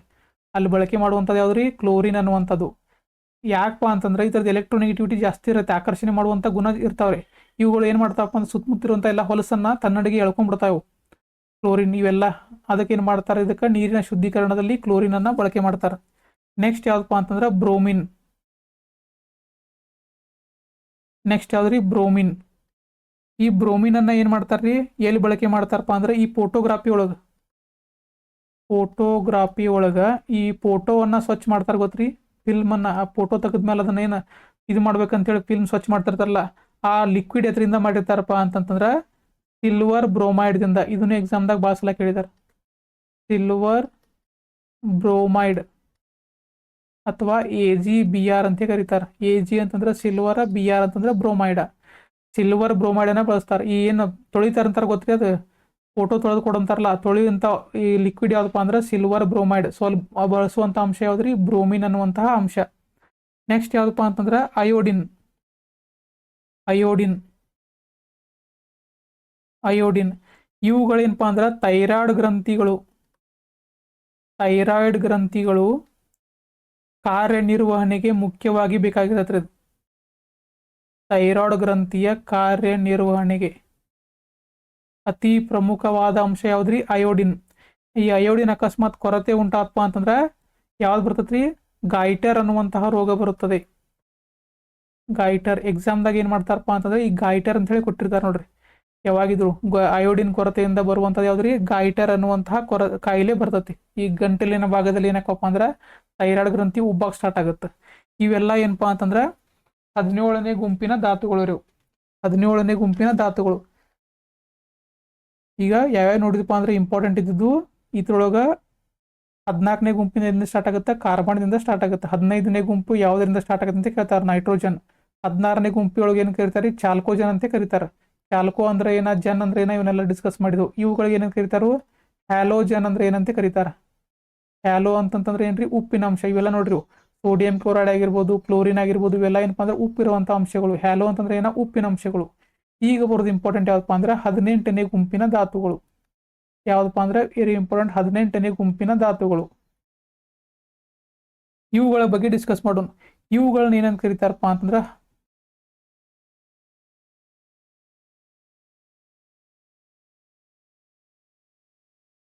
ಯಾವ್ದು? 18ನೇ ಗುಂಪಿನ ಧಾತುಗಳು. 18ನೇ ಗುಂಪಿನ ಧಾತುಗಳು. ಇವುಗಳಿಗೆ ಏನಂತ ಕರೀತಾರಪ್ಪ ಅಂದ್ರೆ ನೋಬೆಲ್ ಗ್ಯಾಸಸ್ ಅಂತ ಕರೀತಾರೆ. ಏನಂತ ಕರೀತಾರ್ರಿ? Noble gases. ನೋಬೆಲ್ ಗ್ಯಾಸ್ ಅಂತ ಕರೀತಾರೆ. ಆವರ್ತಕ ಕೋಷ್ಟದ ಕೊನೆಯ ಗುಂಪು ಇದು. ಆವರ್ತಕ ಕೋಷ್ಟದ ಕೊನೆಯ ಗುಂಪು ಯಾವ್ದ್ರಿ? 18ನೇ ಗುಂಪು. ಅಲ್ಲಿರುವಂಥ ಎಲಿಮೆಂಟ್ಗಳು ಯಾವ್ರಿ? ಹೀಲಿಯಂ ಆಗಿರ್ಬೋದು, helium, neon, helium, neon, argon, krypton, ಆಮೇಲೆ ಕ್ಸೆನಾನ್, ಆಮೇಲೆ ಏನಪ್ಪಾ ಅಂತಂದ್ರೆ ರೆಡಾನ್. ಇವೆಲ್ಲ ಏನಪ್ಪಾ ಅಂತಂದ್ರೆ 18ನೇ ಗುಂಪಿನ ಧಾತುಗಳು. ಈ ಧಾತುಗಳನ್ನ ಏನಂತ ಕರೀತಾರಪ್ಪ ಅಂತಂದ್ರೆ ನಿಷ್ಕ್ರಿಯ ಅನಿಲಗಳು. ನಿಷ್ಕ್ರಿಯ ಅನಿಲಗಳು ಅಂದ್ರೆ ಇವೆಲ್ಲ ಅಲೋಹಗಳು ರೇವ. ಇವೆಲ್ಲ ಏನಂತ ಕರೀತಾರಪ್ಪ ಅಂದ್ರೆ ನಿಷ್ಕ್ರಿಯ ಅನಿಲಗಳು. ಇವೆಲ್ಲ ಏನಪ್ಪಾ ಅಂದ್ರೆ ಅನಿಲ ಸ್ಥಿತಿಯೊಳಗೆ ಇರ್ತಾವೆ. ನಿಷ್ಕ್ರಿಯ ಅನಿಲಗಳು ಅಂತ ಕರೀತಾರೆ. ಇಂಗ್ಲಿಷ್ನಾಗ ಏನಪ್ಪಾ ಅಂದ್ರೆ ಇನರ್ಟ್ ಗ್ಯಾಸಸ್. ಇನರ್ಟ್ ಗ್ಯಾಸಸ್ ಅಂತ ಕರೀತಾರೆ. ಏನಿದೆ ನಿಷ್ಕ್ರಿಯ ಅಂತಂದ್ರೆ ಏನ, ಇನರ್ಟ್ ಅಂತಂದ್ರೆ ಏನ? ಯಾಕಪ್ಪ ಅಂತಂದ್ರೆ ಇವೇನು ಎಲಿಮೆಂಟ್ ಇದಾವಲ್ರಿ, ಇವೇನು ಅನಿಲಗಳು ಅದಾವಲ್ಲ, ಇವೇನಪ್ಪ ಅಂದ್ರೆ ರಿಯಾಕ್ಟಿವ್ ಇರಂಗಿಲ್ರಿ. ಒಟ್ಟ ಇವೇನು ಇರಂಗಿಲ್ಲಪ್ಪ ಅಂತಂದ್ರೆ ರಿಯಾಕ್ಟ್ ಆಗಿರೋವಲ್ಲ. ರಿಯಾಕ್ಟ್ ಅಂತಂದ್ರೆ ಏನ್ರಿ? ರಿಯಾಕ್ಟ್ ಆಗುವುದಿಲ್ಲ ಅಂದ್ರೆ ಇನ್ನೊಂದ್ರ ಜೊತೆ ಏನಪ್ಪಾ ಅಂತಂದ್ರೆ ರಾಸಾಯನಿಕವಾಗಿ ರಿಯಾಕ್ಟ್ ಆಗುವುದಿಲ್ಲ. ಅದಕ್ಕೆ ಏನಂತ ಕರೀತಾರಪ್ಪ ಅಂದ್ರೆ ಇದಕ್ಕೆ ನಿಷ್ಕ್ರಿಯ ಧಾತುಗಳು ಅಂತ ಕರೀತಾರೆ. ಯಾಕೆ ರಿಯಾಕ್ಟ್ ಆಗೋಲ್ಲ ನೋಡ್ರಿ? ರಿಯಾಕ್ಟ್ ಆಗ್ಬೇಕಂತಂದ್ರೆ ಎಲೆಕ್ಟ್ರಾನ್ಗಳ ಕೊರತೆ ಇರಬೇಕು. ಒಂದು ಎಲೆಕ್ಟ್ರಾನ್ಗಳ ಕೊರತೆ ಐತಂತಂದ್ರೆ ಏನು ಮಾಡ್ತದ? ಇನ್ನೊಂದ್ರ ಜೊತೆ ರಿಯಾಕ್ಟ್ ಆಗಿ ಎಲೆಕ್ಟ್ರಾನ್ಗಳನ್ನ ಪಡ್ಕೋತತಿ. ಆದ್ರೆ ಈ ಗುಂಪಿನ ಧಾತುಗಳಿಗೆ ಏನಪ್ಪಾ ಅಂತಂದ್ರೆ ಯಾವುದೇ ಫ್ರೀ ಎಲೆಕ್ಟ್ರಾನ್ಗಳು ಇರುವುದಿಲ್ಲ. ಫ್ರೀ ಅಥವಾ ವೆಲೆನ್ಸಿ ಎಲೆಕ್ಟ್ರಾನ್ಗಳು ಅಂದ್ರೆ ಹೊರ ಕವಚದಲ್ಲಿ ಖುಲ್ಲಾ ಎಲೆಕ್ಟ್ರಾನ್ಗಳು, ವೆಲೆನ್ಸಿ ಎಲೆಕ್ಟ್ರಾನ್ಗಳು ಇರುವುದಿಲ್ಲ. ವೆಲೆನ್ಸಿ ಎಲೆಕ್ಟ್ರಾನ್ ಇರುವುದಿಲ್ಲ. ಏನಪ್ಪಾ ಅಂದ್ರೆ ಕಂಪ್ಲೀಟ್ ಎಸ್ ಕವಚದಾಗ 2 ಕಂಪ್ಲೀಟ್ ಆಗಿರ್ತಾವು, ಪಿ ಕವಚದಾಗ 6 ಕಂಪ್ಲೀಟ್ ಆಗಿರ್ತಾವು, ಡಿ ಕವಚದಾಗ ಇತ್ತು ಅಂತಪ್ಪ ಅಂದ್ರೆ 10 ಕಂಪ್ಲೀಟ್ ಆಗಿರ್ತಾವೆ. ಆಮೇಲೆ ಎಫ್ ಅಂತೂ ಬರಂಗಿಲ್ಲ, ಇಲ್ಲಿ ಲಾಸ್ಟಿಗೆ ಏನಪ್ಪ ಅಂದ್ರೆ ಪಿ ಬರ್ತೈತಿ 14 ಕಂಪ್ಲೀಟ್ ಆಗಿ ಅಂತಂದ್ರೆ ಎಲ್ಲ ಕವಚಗಳು ಏನಪ್ಪಾ ಅಂದ್ರೆ ಎಲೆಕ್ಟ್ರಾನ್ಗಳಿಂದ ಕಂಪ್ಲೀಟ್ ಆಗಿ ಕವರ್ ಆಗಿರ್ತಾವ್ರಿ. ಅಕಸ್ಮಾತ್ ಎಸ್ ಕವಚ ಐತಂದ್ರೆ 2 ಇರ್ತಾವೆ, ಪಿ ಇಲ್ಲಿ ನೋಡ್ರಿ ಇವುಗಳನ್ನ ಪಿ ಧಾತು ಅಂತ ಕರೀತಾರೆ. ಈ ಪಿ ಧಾತು ಒಳಗೆ ಎಲ್ಲಾನು ಆಲ್ಮೋಸ್ಟ್ ಎಲಿಮೆಂಟ್ಗಳು ಎಲೆಕ್ಟ್ರಾನ್ಗಳು ಫುಲ್ ಆಗಿರ್ತಾವೆ. ಈಗ ಉದಾಹರಣೆ ನೋಡ್ರಿ, ಒಂದು ತಗೋನು ಯಾವ್ದಪ್ಪ ಅಂತಂತಂದ್ರೆ ಈಗ ನಿಯಾನ್ ತಗೋನು. ನಿಯಾನ್ ಇದ್ರದ್ದು ಏನೈತ್ರಿ ಅಟಾಮಿಕ್ ನಂಬರ್ 10 ಐತಿ. ನಿಯಾನದ್ದು ಏನೈತ್ರಿ ಅಟಾಮಿಕ್ ನಂಬರ್ 10 ಐತಿ. ಇದ್ರದ್ದು ಎಲೆಕ್ಟ್ರಾನಿಕ್ ವಿನ್ಯಾಸ ಹಾಕ್ಬೇಕಂದ್ರೆ ಕೆ ಎಲ್ ಎಮ್ ಎನ್ ಗೊತ್ತಿರಬೇಕು. ಕೆ ಒಳಗೆ ಎಸ್ ಅಂತ ಇರ್ತೈತಿ, ಎಲ್ ಒಳಗೆ ಎಸ್ ಪಿ ಇರ್ತೈತಿ, ಎಮ್ ಒಳಗೆ ಎಸ್ ಪಿ ಡಿ ಇರ್ತೈತಿ, ಎನ್ ಒಳಗೆ ಎಸ್ ಪಿ ಡಿ ಎಫ್ ಇರ್ತೈತಿ. ಎಸ್ ಒಳಗೆ ಮ್ಯಾಕ್ಸಿಮಮ್ ಎಷ್ಟು ಇರ್ತಾವೆ? 2 ಇರ್ತಾವೆ. ಪಿ ಒಳಗೆ 6 ಇರ್ತಾವೆ, ಡಿ ಒಳಗೆ 10 ಇರ್ತಾವೆ, ಎಫ್ ಒಳಗೆ 14 ಇರ್ತಾವೆ. ಈಗೇನಪ್ಪ ಅಂದ್ರೆ ಇದಕ್ಕೆ ಹಾಕೊಂಡ್ರಿ 10 ಇರ್ಬೇಕು. ಈಗ ಒಂದನೇಕ್ಕೆ ಏನು ಮಾಡೋನು, ಒಂದನೇ ಕವಚಕ್ಕೆ ಹೋಗೋನು. ಒಂದನೇ ಕವಚ ಒಳಗೆ ಎಸ್ ಐತಿ, ಸೊ ಒಂದನೇ ಕವಚ ಒಳಗೆ ಎಸ್ ಐತಿ. ಎಸ್ ಒಳಗೆ ಮ್ಯಾಕ್ಸಿಮಮ್ ಎಷ್ಟು ಇರಬೇಕು? 2 ಇರಬೇಕು. ಎರಡನೇ ಕವಚಕ್ಕೆ ಬರೋನು, ಒಂದನೇಕ್ಕೆ ಯಾವ್ದೈತಿ? ಎಸ್ ಐತಿ. ಎಸ್ ಒಳಗೆ ಮ್ಯಾಕ್ಸಿಮಮ್ ಎಷ್ಟು ಇರಬೇಕು? 2 ಇರಬೇಕು. ಆಮೇಲೆ ಮತ್ತೆ ಎರಡನೇ ಕವಚದಾಗ ಯಾವ್ದೈತಿ? ಪಿ ಐತಿ. ಪಿ ಒಳಗೆ ಎಷ್ಟು ಇರ್ಬೇಕು? ಮ್ಯಾಕ್ಸಿಮಮ್ 6 ಇರಬೇಕು. ಇಲ್ಲಿ ಎಷ್ಟೈತಿ? ಇದ್ರ ಸಂಖ್ಯೆ 10 ಐತಿ. 2 4 ಆತ. ಪಿ ಒಳಗೆ ಇಲ್ಲಿ ಎಷ್ಟು ಹಾಕ್ಬೇಕು ನೀವು? 6 ಹಾಕಬೇಕು. ಸೊ ಪಿ ಫುಲ್ ಆತಿಲ್ಲವ್ರಿ, ಇಲ್ಲಿ ಪಿ ಫುಲ್ ಆತಿಲ್ಲಿ. ಅಂದ್ರೆ ಯಾವುದೇ ರೀತಿ ಫ್ರೀ ಎಲೆಕ್ಟ್ರಾನ್ಗಳು ಇದಕ್ಕೆ ಅವಶ್ಯಕತೆ ಇರಂಗಿಲ್ಲ. 5 ಆಗಲಿಲ್ಲ, ಹೆಚ್ಚಿಗೆನೂ ಆಗಲಿಲ್ಲ, 6 ಅಂದ್ರೆ ಪಿ ಒಳಗೆ ಎಷ್ಟು ಇರಬೇಕಾಗಿತ್ತು? 6 ಇರಬೇಕಾಗಿತ್ತು ಮ್ಯಾಕ್ಸಿಮಮ್. ಸೊ 6 ಫಿಲ್ ಆತಿಲ್ಲವ್ರಿ ಇದು. ಅಂದ್ರೆ ಇದು ಫುಲ್ ಸ್ಟೇಬಲ್ ಇದ್ದಂಗೆ. ಇದಕ್ಕೆ ಯಾವುದೇ ರೀತಿಯಾದಂಥ ಇನ್ನೊಂದು ಎಲೆಕ್ಟ್ರಾನ್ಗಳ ಅವಶ್ಯಕತೆ ಇರಂಗಿಲ್ಲ. ಅದಕ್ಕೆ ಏನಪ್ಪಾ ಅಂದ್ರೆ ಇವು ರಿಯಾಕ್ಟ್ ಮಾಡಂಗಿಲ್ಲ. ಅದಕ್ಕೆ ಇವಕ್ಕೆ ಏನಂತ ಕರೀತಾರೆ ರೀ? ಇನರ್ಟ್ ಗ್ಯಾಸಸ್ ಅಂತ ಕರೀತಾರೆ. ಅಂದ್ರೆ ನಿಷ್ಕ್ರಿಯ ಧಾತುಗಳು ಅಂತ ಕರೀತಾರೆ. ಅರ್ಥ ಆತ್ರಿ? ನಿಷ್ಕ್ರಿಯ ಧಾತುಗಳು ಅಂತ ಕರೀತಾರೆ. ಇದ್ರೊಳಗೆ ಒಂದೇದು ಯಾವ್ದಪ್ಪ ಅಂತಂದ್ರೆ ನೋಡ್ರಿ, ಹೀಲಿಯಂ ಬಗ್ಗೆ ನೋಡೋಣ. ಒಂದೇದು ಯಾವ್ದಪ್ಪ ಅಂದ್ರೆ ಹೀಲಿಯಂ. ಈ ಹೀಲಿಯಂ ಅನ್ನ ಎಲ್ಲೆಲ್ಲಿ ಬಳಕೆ ಮಾಡ್ತಾರೋ ನೋಡ್ರಿ. ಇದು ಹೈಡ್ರೋಜನ್ನ ನಂತರದ ಅತ್ಯಂತ ಹಗುರವಾದ ಅನಿಲ. ಹೈಡ್ರೋಜನ್ ನಂತರ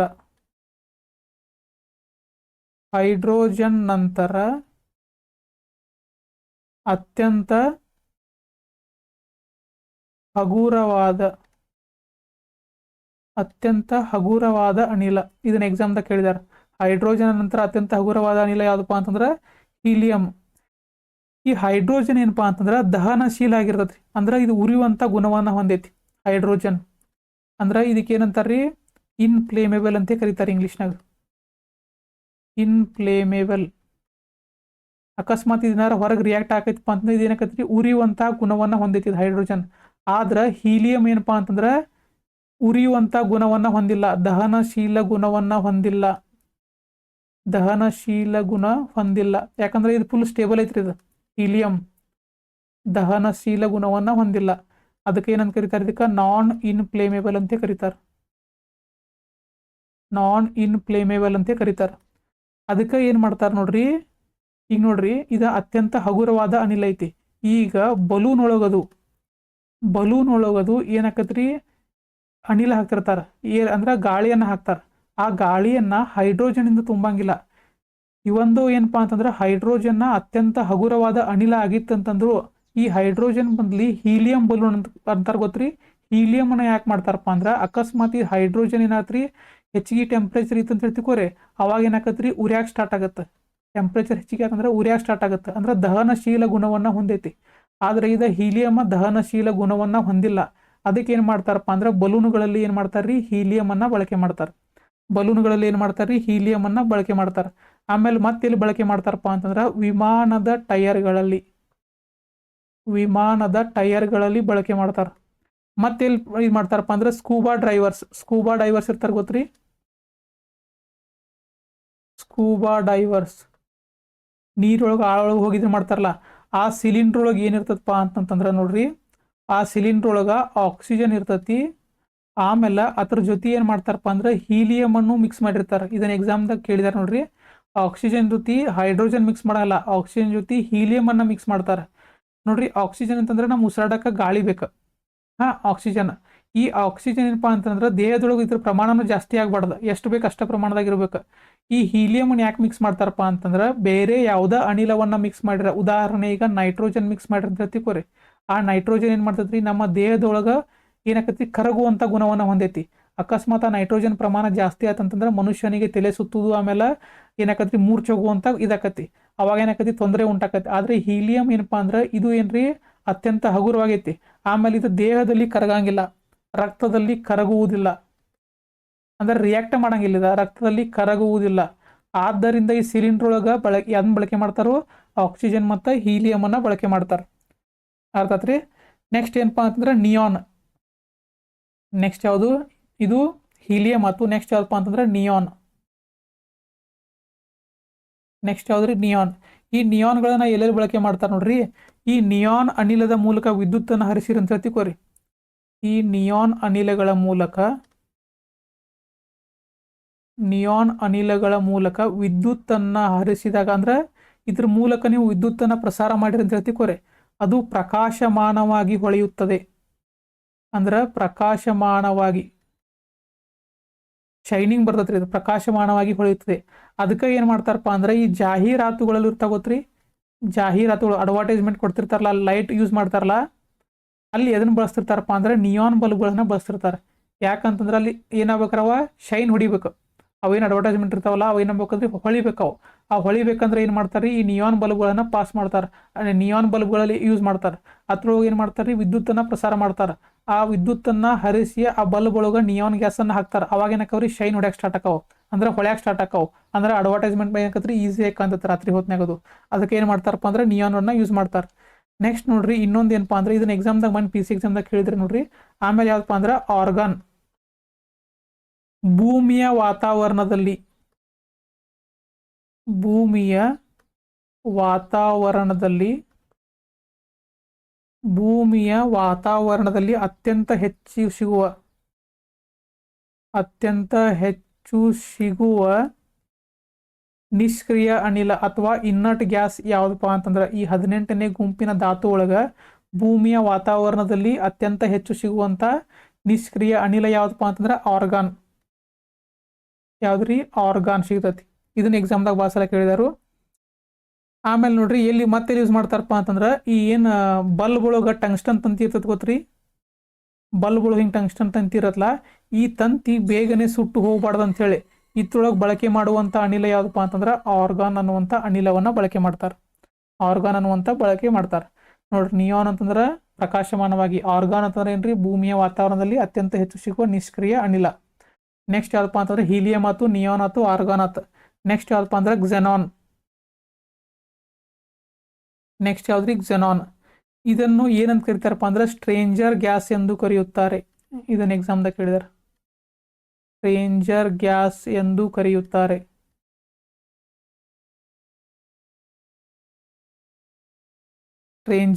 ಎಂದು ಕರೆಯುತ್ತಾರೆ. ಇವೇನಪ್ಪ ಅಂದ್ರೆ ಇದನ್ನೆಲ್ಲಿ ಬಳಕೆ ಮಾಡ್ತಾರಂತಂದ್ರೆ ಈ ಫ್ಲಾಶ್ ಲೈಟ್ ಇರ್ತಾವ ಗೊತ್ತ್ರಿ, ಫ್ಲಾಶ್ ಲೈಟ್. ಆಮೇಲೆ ಈ ವಾಹನಗಳ ಹೆಡ್ಲೈಟ್ ಇರ್ತಾವ ಗೊತ್ತ್ರಿ, ಹೈ ಇಂಟೆನ್ಸಿವ್ ಹೆಡ್ಲೈಟ್ಗಳನ್ನ ಫೋಕಸ್ ಮಾಡಿಬಿಡ್ತಿರ್ತಾರೆ ನೋಡ್ರಿ. ಭಾಳ ಇದಾಕಿರ್ತಾವ, ಅಂದ್ರೆ ಭಾಳ ಇದ್ರ ಬೆಳಕು ಇಂಟೆನ್ಸಿಟಿ ಬೀಳ್ತಿರತ್ತೆ ನೋಡ್ರಿ. ಅಲ್ಲಿ ಏನು ಎಲ್ಲಿ ಬಳಕೆ ಮಾಡುವಂಥದ್ದು ಯಾವ್ದಪ್ಪ ಅಂತಂದ್ರೆ ಕ್ಸೆನಾನ್ ಅನ್ನುವಂಥ ಅನಿಲವನ್ನು ಬಳಕೆ ಮಾಡ್ತಾರೆ ಹೆಡ್ಲೈಟ್ಗಳಲ್ಲಿ. ಯಾವ್ದ್ರಿ? ಕ್ಸೆನಾನ್ ಬಲ್ಬ್ ಅಂತ ಕರಿತಿರ್ತಾರೆ ನೋಡ್ರಿ. ಫ್ಲಾಶ್ ಲೈಟ್ ಆಗಿರ್ಬೋದು, ಹೆಡ್ಲೈಟ್ಗಳಲ್ಲಿ ಬಳಕೆ ಮಾಡ್ತಾರೆ. ಇದಕ್ಕೆ ಏನಂತ ಕರೀತಾರೆ? ಸ್ಟ್ರೇಂಜರ್ ಗ್ಯಾಸ್ ಅಂತ ಕರೀತಾರೆ. ಆಮೇಲೆ ಇನ್ನೊಂದು ಯಾವ್ದು ಬರ್ತೈತ್ರಿ? ರೆಡಾನ್ ಅನ್ನುವಂಥದ್ದು ಬರ್ತೈತಿ. ರೆಡಾನ್ ಅನ್ನುವಂಥದ್ದು ಏನಪ್ಪಾ ಅಂದ್ರೆ ಇದೊಂದು ವಿಕಿರಣಶೀಲ ಧಾತು. ಅಂದ್ರೆ ಏನ್ರಿ? ರೇಡಿಯೋ ಆಕ್ಟಿವ್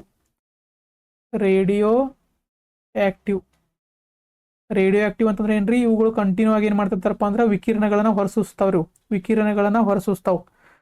ಇನ್ನೊಂದೇನಪ್ಪಾ ಅಂದ್ರೆ ಇದ್ರದ ರೆಡಾನದ ಈ ಭೂಕಂಪ ಆಗಿರ್ತದೆ ಗೊತ್ತ್ರಿ. ಭೂಕಂಪ ಆಗುವ ಮುಂಚೆ ಅತಿ ಹೆಚ್ಚು ಬಿಡುಗಡೆ ಆಗುವ ಅನಿಲ ಇದ್ಯಾವ್ದಪ್ಪ ಅಂತ ಧಾತು ಯಾವ್ದಂದ್ರೆ ರೆಡಾನ್ ನೋಡ್ರಿ. ಇದರ ಅರ್ಥ ಏನಪ್ಪಾ ಅಂತಂದ್ರೆ ಇಲ್ಲಿ ಅಕಸ್ಮಾತ್ ಭೂಕಂಪ ಆಗಿರ್ತದೆ, ಆ ಭೂಕಂಪ ಸಂಭವಿಸೋಕ್ಕಿಂತ ಮುಂಚೆ ಅತಿ ಹೆಚ್ಚು ಬಿಡುಗಡೆ ಆಗೋದು ಯಾವ್ದ್ರಿ? ರೆಡಾನ್ ಬಿಡುಗಡೆ ಆಕತಿ. ಇದರಿಂದ ಗೊತ್ತಾಕತಿ ಅಲ್ಲಿ ಭೂಕಂಪ ಆಕತಿ ಅಂತೇಳಿ. ಅದಕ್ಕೆ ಏನಂತ ಕರೀತಾರಪ್ಪ ಅಂದ್ರೆ ಇದಕ್ಕೆ ಭೂಕಂಪನದ ಮುನ್ಸೂಚಕ ಅಂತ ಕರೀತಾರೆ. ಇದಕ್ಕೆ ಭೂಕಂಪನದ ಮುನ್ಸೂಚಕ ಅಂತ ಕರೀತಾರೆ. ಎದಕ್ಕೆ? ರೆಡಾನಕ್ಕೆ. ಕ್ಸೆನಾನ್ ಅಂತಂದ್ರೆ ಏನ್ರಿ? Flash light, headlight. ಅದೇ ರೀತಿ ಆರ್ಗಾನ್ ಅಂತಂದ್ರೆ ಭೂಮಿಯ ವಾತಾವರಣದಲ್ಲಿ ಅತ್ಯಂತ ಹೆಚ್ಚು ಸಿಗುವಂತ ನಿಷ್ಕ್ರಿಯ ಅನಿಲ. ಆಮೇಲೆ ಟಂಗ್ಸ್ಟನ್ ತಂತಿ ಸುಟ್ಟು ಹೋಗ್ಬಾರ್ದು ಅಂತ ಯೂಸ್ ಮಾಡ್ತಾರೆ. ನಿಯಾನ್ ಅಂದ್ರೆ ನಿಯಾನ್ ಬಲ್ಬ್ಗಳನ್ನ ಯೂಸ್ ಮಾಡ್ತಾರೆ. ಅಡ್ವರ್ಟೈಸ್ಮೆಂಟ್ ಲೈಟ್ಗಳಲ್ಲಿ ಏನು ಮಾಡ್ತಾರೆ, ನಿಯಾನ್ ಬಲ್ಬ್ಗಳನ್ನ ಯೂಸ್ ಮಾಡ್ತಾರೆ. ಇವೆಲ್ಲ ಏನಪ್ಪಾ ಅಂತಂದ್ರೆ ಆಲ್ಮೋಸ್ಟ್ ಎಲ್ಲ ಇವು ಧಾತುಗಳು ಮುಗ್ದಂಗೆ ಅದು ನೋಡ್ರಿ. ಧಾತುಗಳನ್ನ ಡಿಸ್ಕಸ್ ಮಾಡಿದ್ದು, ಇವುಗಳನ್ನ ಡಿಸ್ಕಸ್ ಮಾಡಿದ್ದು. ಈಗ ಏನಪ್ಪಾ ಅಂತಂದ್ರೆ ಇವುಗಳು ನೋಡ್ರಿ, ಇವು ಲ್ಯಾಂಥನೈಡ್ ಮತ್ತು ಆಕ್ಟಿನೈಡ್ ಅಂತ ಬರ್ತಾವೆ. ಏನಿವ ಲ್ಯಾಂಥನೈಡ್ ಅಂತಂದ್ರೆ ಏನ, ಆಕ್ಟಿನೈಡ್ ಅಂತಂದ್ರೆ ಏನ, ಇವುಗಳನ್ನ ಪೆರಿಯಾಡಿಕ್ ಟೇಬಲ್ ಬಿಟ್ಟು ಇಲ್ಲಿ ತೆಳಗ ಯಾಕೆ ಜೋಡಣೆ ಮಾಡಿರಪ್ಪ ಅಂತಂದ್ರೆ ನೋಡ್ರಿ, ಒಂದು ನೆನಪಿಟ್ಕೋರಿ, ಈ ಲ್ಯಾಂಥನೈಡ ಮತ್ತು ಆಕ್ಟಿನೈಡ ಇಲ್ಲಿ ನೋಡ್ರಿ ಅಟಾಮಿಕ್ ನಂಬರ್ ಎಲ್ಲಿಂದ ಸ್ಟಾರ್ಟ್ ಆಗೈತಿ, 58ರಿಂದ ಸ್ಟಾರ್ಟ್ ಆಗೈತಿ. 58ರಿಂದ ಸ್ಟಾರ್ಟ್ ಆಗೈತಿ. ಇಲ್ಲಿ ನೋಡ್ರಿ ಇಲ್ಲಿ 57ನೇ ನಂಬರ್ ಯಾವ್ದೈತಿ, ಲ್ಯಾಂಥನಮ್. 57ನೇ ನಂಬರ್ ಏನೈತ್ರಿ, ಲ್ಯಾಂಥನಮ್ ಐತಿ. ಮತ್ತು ಇಲ್ಲಿ 58 ಇಲ್ಲೇ ಮುಂದೆ ಸೇರಿಸ್ಬೋದಾಗಿತ್ತಲ್ರಿ ಅಂತ ಇರ್ಬೇಕು ನಿಮಗೆ. ಇಲ್ಲೇ ಮುಂದೆ ಸೇರಿಸ್ಬೋದಾಗಿತ್ತಲ್ಲ ಅಂತಂತಂದ್ರೆ ಈ ಮುಂದೆ ಸೇರಿಸಿದ್ರೆ ಅಂತ ಹೇಳ್ತಿಕೋರಿ. ಇವೆಲ್ಲ ಏನೇನಪ್ಪ ಅಂದ್ರೆ ಇವೆಲ್ಲ ಅದಾಗೋತ್ರಿ 1 2 3 4 ಇವೆಲ್ಲ 71 ತನಕ ಏನದಾವಲ್ಲ, ಇವೆಲ್ಲ ಏನಪ್ಪಾ ಅಂತಂದ್ರೆ ಲ್ಯಾಂಥನಮ್ ಅನ್ನುವಂಥ ಎಲಿಮೆಂಟಿನ ಗುಣವನ್ನು ಹೊಂದ್ಯಾವ. ಲ್ಯಾಂಥನಮ್ ಯಾವ ರೀತಿ ಗುಣಲಕ್ಷಣಗಳನ್ನು ಹೊಂದ್ಯಾವಲ್ರಿ, ಇವೆಲ್ಲ ಎಲಿಮೆಂಟ್ಗಳು ಏನಾಗ್ಯಾವಪ್ಪ ಅಂದ್ರೆ ಅದೇ ರೀತಿ ಗುಣಲಕ್ಷಣಗಳನ್ನು ಹೊಂದ್ಯಾವ. ಅದಕ್ಕೆ ಇವಕ್ಕೆ ಏನಂತ ಕರೀತಾರೆ, ಲ್ಯಾಂಥನೈಡ್ ಸೀರೀಸ್ ಅಂತ ಕರೀತಾರೆ. ಮತ್ತು ಇಲ್ಲಿ 57 ಮುಂದೆ ಸೇರಿಸ್ಬೋದಾಗಿತ್ತಲ್ಲ, ಈ 57 ಮುಂದೆ ಸೇರಿಸಿದು ಅಂತಂತಂದ್ರೆ ಈ ಪೆರಿಯಾಡಿಕ್ ಟೇಬಲ್ನ ಸ್ಟ್ರಕ್ಚರ್ ಕೆಡ್ತಿತ್ತು. ಈ ಪೆರಿಯಾಡಿಕ್ ಟೇಬಲ್ ಸ್ಟ್ರಕ್ಚರ್ ಕೆಡ್ತಿತ್ತು. ಆಮೇಲೆ ಇನ್ನೊಂದು ಏನಪ್ಪಾ ಅಂತಂತಂದ್ರೆ ಒಂದಷ್ಟು ಅಕಸ್ಮಾತಿ ಎಚ್ ಎಫ್ ಐತ್ರಿ. ಇದು ಎಚ್ ಎಫ್ ಐತಿ, ಇದು 72ನೇ ಗುಣವನ್ನು 72ನೇ ಅಟಾಮಿಕ್ ನಂಬರ್ ಹೊಂದೈತಿ. ಇವುಗಳನ್ನ ಸೇರಿಸಿದ ಆದ್ಮೇಲೆ ಇದನ್ನ ಎಚ್ ಎಫ್ ಅನ್ನ ಸೇರಿಸಿದ್ದು ಅಂತ ತಿಳ್ಕೊರಿ. ಎಚ್ ಎಫ್ ಒಳಗೆ ಇದನ್ನ ಎಲೆಕ್ಟ್ರಾನ್ ವಿನ್ಯಾಸ ಏನಾಕತ್ರಿ, ಡಿ ಗ್ರೂಪಿನ ಅಂದ್ರೆ ಹೊರ ಕವಚದ ಎಲೆಕ್ಟ್ರಾನ್ಗಳು ಡಿ ಗುಂಪಿನ ಇದಕ್ಕಾವು ಎರಡಕ್ಕಿದ್ದು. ಅಕಸ್ಮಾತ್ ಇವ್ನು ಸೇರಿಸಿದ್ದು ಅಂತ ಹೇಳ್ತಿಕೋರಿ, ಈ ಎಚ್ ಎಫ್ ಅನ್ನೋದು ಮುಂದೆ ಹೋಗಿಬಿಡ್ತಿತ್ತು. ಈ ಟೋಟಲ್ ಇವೆಲ್ಲಾನು ಏನಾಕಿರಪ್ಪ ಅಂತಂದ್ರೆ ಡಿ ಗ್ರೂಪ್ ಅಂತೇಳಿ ನಾವು ಕನ್ಸಿಡರ್ ಮಾಡೇವಿ. ಅಂದ್ರೆ ಡಿ ಗ್ರೂಪ್ ಏನಾಕಿತ್ತು, ಸಪ್ರೇಟ್ ಹೋಗಿಬಿಡ್ತಿತ್ತು. ಅಂದ್ರೆ ಏನಪ್ಪಾ ಅಂದ್ರೆ ಇವುಗಳನ್ನ ಕರೆಕ್ಟಾಗಿ ಹೊಂದಾಣಿಕೆ ಮಾಡುವ ಸಂಬಂಧ ಏನು ಮಾಡ್ಯಾರಪ್ಪ ಅಂತಂದ್ರೆ ಇವುಗಳು ಲ್ಯಾಂಥನಮ್ ಗುಣಗಳನ್ನು ಹೊಂದಿದ್ದು ಅಂತಂದ್ರೂ ಇವುಗಳನ್ನ ಸಪ್ರೇಟ್ ಆಗಿ ಇಟ್ಟಾರೆ. ಇವನು ಇಲ್ಲೇ ಮುಂದೆ ಯಾಕೆ ಸೇರಿಸಿಲ್ಪ ಅಂದ್ರೆ ಈ ಮುಂದೆ ಸೇರಿಸಿದ್ದು ಅಂತಂತಂದ್ರೆ ಇವುಗಳು ಡಿ ಗ್ರೂಪಿನ ಎಲಿಮೆಂಟ್ ಆಗೋಲಿವು. ಅಕಸ್ಮಾತ್ ಇಲ್ಲ 58ನೇದಲ್ಲಿ ಇದನ್ನ ಸೆಲೆನಿಯಂ ಅಂತ ಸೇರಿಸಿದ್ದು ಅಂತ ಹೇಳ್ತಿಕೋರೆ, ಇವುಗಳು ಡಿ ಗ್ರೂಪಿನ ಧಾತುಗಳು ಆಗಂಗಿಲ್ಲ. ಮತ್ತೆ ಡಿ ಗ್ರೂಪಿನ ಧಾತುಗಳು ಆಗಂಗಿಲ್ಲಪ್ಪ ಅಂತಂದ್ರೆ ನಾವು ಏನೇ ಡಿಸ್ಕಸ್ ಮಾಡಿದ್ದು 3ರಿಂದ 12ನೇ ಗುಂಪಿನ ಧಾತುಗಳು ಡಿ ಗ್ರೂಪ್ ಅಂತ ಹೇಳಿ ಡಿಸ್ಕಸ್ ಮಾಡಿದ್ದು. ಆದರೆ ಇವು ಡಿ ಗ್ರೂಪಿಗೆ ಸೇರಂಗಿಲ್ಲ. ಅದ್ರ ಸಂಬಂಧ ಏನಾಕಿದ್ದು, ಇಲ್ಲಿ ಸೇರಿಸಿದ್ದು ಅಂತಂದ್ರೆ ಏನಾಕಿತ್ತು, ಅದು ತಪ್ಪು ಬಿಡ್ತೈತೆ. ಈ ಪೆರಿಯಾಡಿಕ್ ಟೇಬಲ್ ಸ್ಟ್ರಕ್ಚರ್ ತಪ್ಪಿತ್ತು. ಅದರ ಸಂಬಂಧ ಏನು ಮಾಡಿರಪ್ಪ ಅಂತಂದ್ರೆ ಇವುಗಳನ್ನ ಸಪ್ರೇಟ್ ಆಗಿಟ್ರು. ಅದೇ ರೀತಿ ಈ ಆಕ್ಟಿನೈಡ್ಗಳು ನೋಡ್ರಿ, ಈ ಆಕ್ಟಿನೈಡ್ಗಳು ಎಲ್ಲಿಂದ ಸ್ಟಾರ್ಟ್ ಆಗ್ಯಾವು, 90ನೇ ಅಟಾಮಿಕ್ ನಂಬರಿಂದ ಸ್ಟಾರ್ಟ್ ಆಗ್ಯಾವ. ಇಲ್ಲಿ 89ನೇದು ಏನೈತ್ರಿ, ಇಲ್ಲಿ ನೋಡ್ದ ಆಕ್ಟಿನಮ್. AC ಅಂತಂದ್ರೆ ಏನ, ಆಕ್ಟಿನಮ್. ಇವೆಲ್ಲ ಧಾತುಗಳು ಏನಪ್ಪಾ ಅಂತಂದ್ರೆ ಆಕ್ಟಿನಮ್ ಗುಣಗಳನ್ನ ಹೊಂದೇವೆ. ಆಕ್ಟಿನಮ್ ಅನ್ನುವಂಥ ಎಲಿಮೆಂಟಿನ ಗುಣಗಳನ್ನ ಹೊಂದೇವು. ಅದಕ್ಕೆ ಏನಂತ ಕರೀತಾರೆ, ಇವಕ್ಕೆ ಆಕ್ಟಿನಮ್ ಅಂತ ಕರೀತಾರೆ. ಯಾವ್ರಿ, ಇಲ್ಲಿ ನೋಡೋದು 90 ಥೋರಿಯಮ್, ಪ್ಲೂಟೋನಿಯಂ, ಇವೆಲ್ಲ ಯುರೇನಿಯಂ ಐತಿ ನೋಡೋದು ಇಲ್ಲಿ.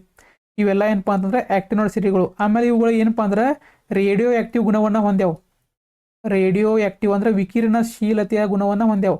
ಇವುಗಳನ್ನ ತಗೊಂಬಂದು ನೀವು ಅಕಸ್ಮಾತ್ ಸೇರಿಸಿದ್ರಪ್ಪ ಅಂತಂದ್ರೆ ಇವಕ್ಕೆ ಮತ್ತು ಡಿ ಗ್ರೂಪಿಗೆ ಅಂದ್ರೆ ಸಂಕ್ರಮಣ ಧಾತುಗಳಿಗೆ ಸಿಮಿಲಾರಿಟಿ ಬರ್ತಿರ್ಕಿಲ್ಲ.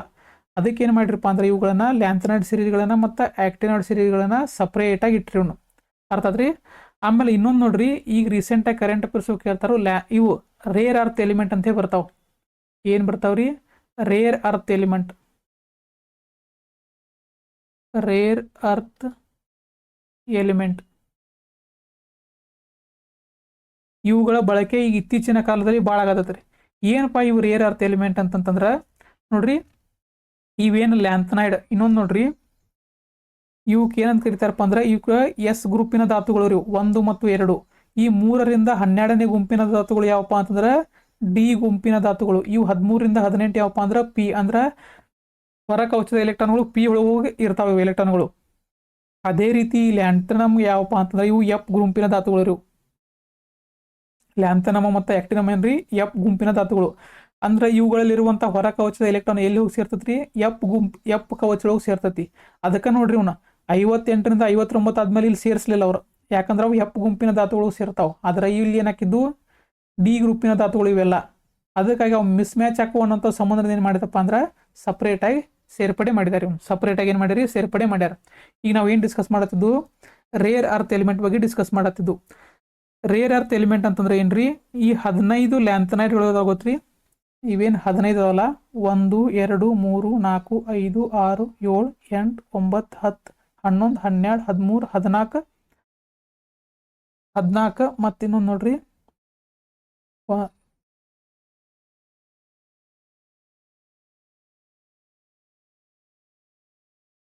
ಈ 14 ಎಲಿಮೆಂಟ್ಗಳು ಯಾವ್ರಿ ಇವು ಲ್ಯಾಂಥನಮ್ ಸೀರೀಸ್ ಇದು 14 ಅದಾಗೋತ್ರಿ 58ರಿಂದ 71 ತನ 1 2 3 4 5 6 7 8 9 10 11 12 13 14 ಮತ್ತು ಈ ಲ್ಯಾಂಥನಮ್ ಒಂದ 15 ಇವುಗಳು ಪ್ಲಸ್ ಮತ್ತೆ ಯಾವಪ್ಪ ಅಂತಂತಂದ್ರೆ ಇನ್ನೊಂದು ಬರತ್ರಿ ಸ್ಕ್ಯಾಂಡಿಯಂ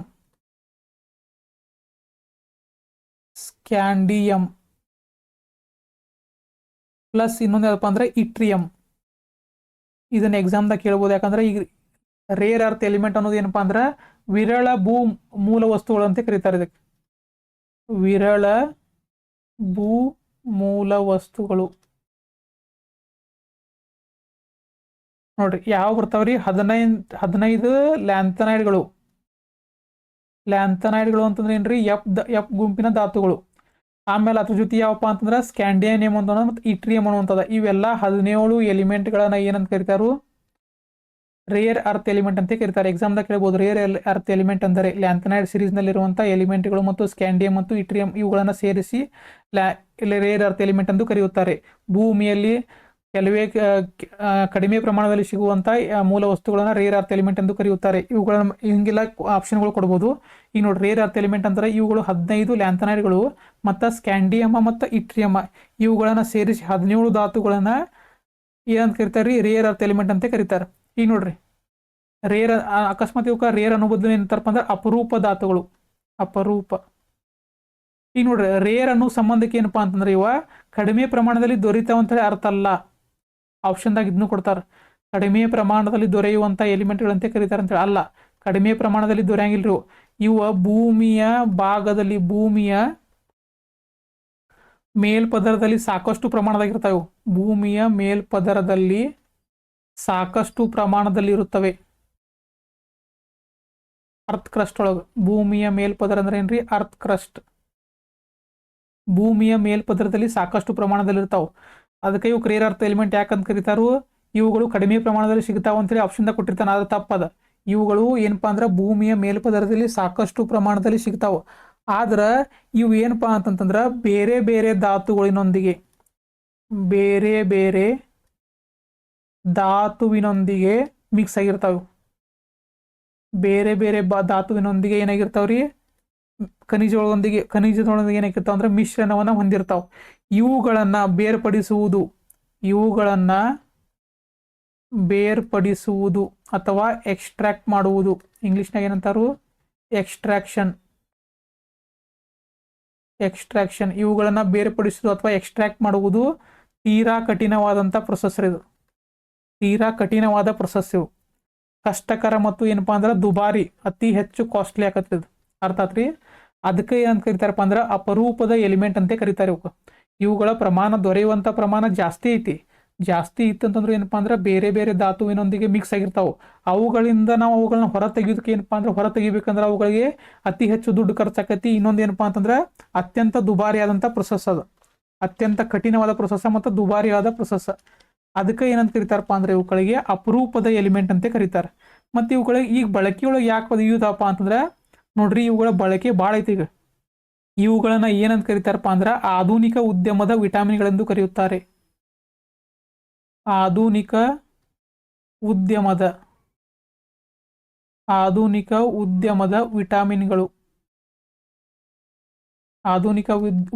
ವಿಟಾಮಿನ್ಗಳು.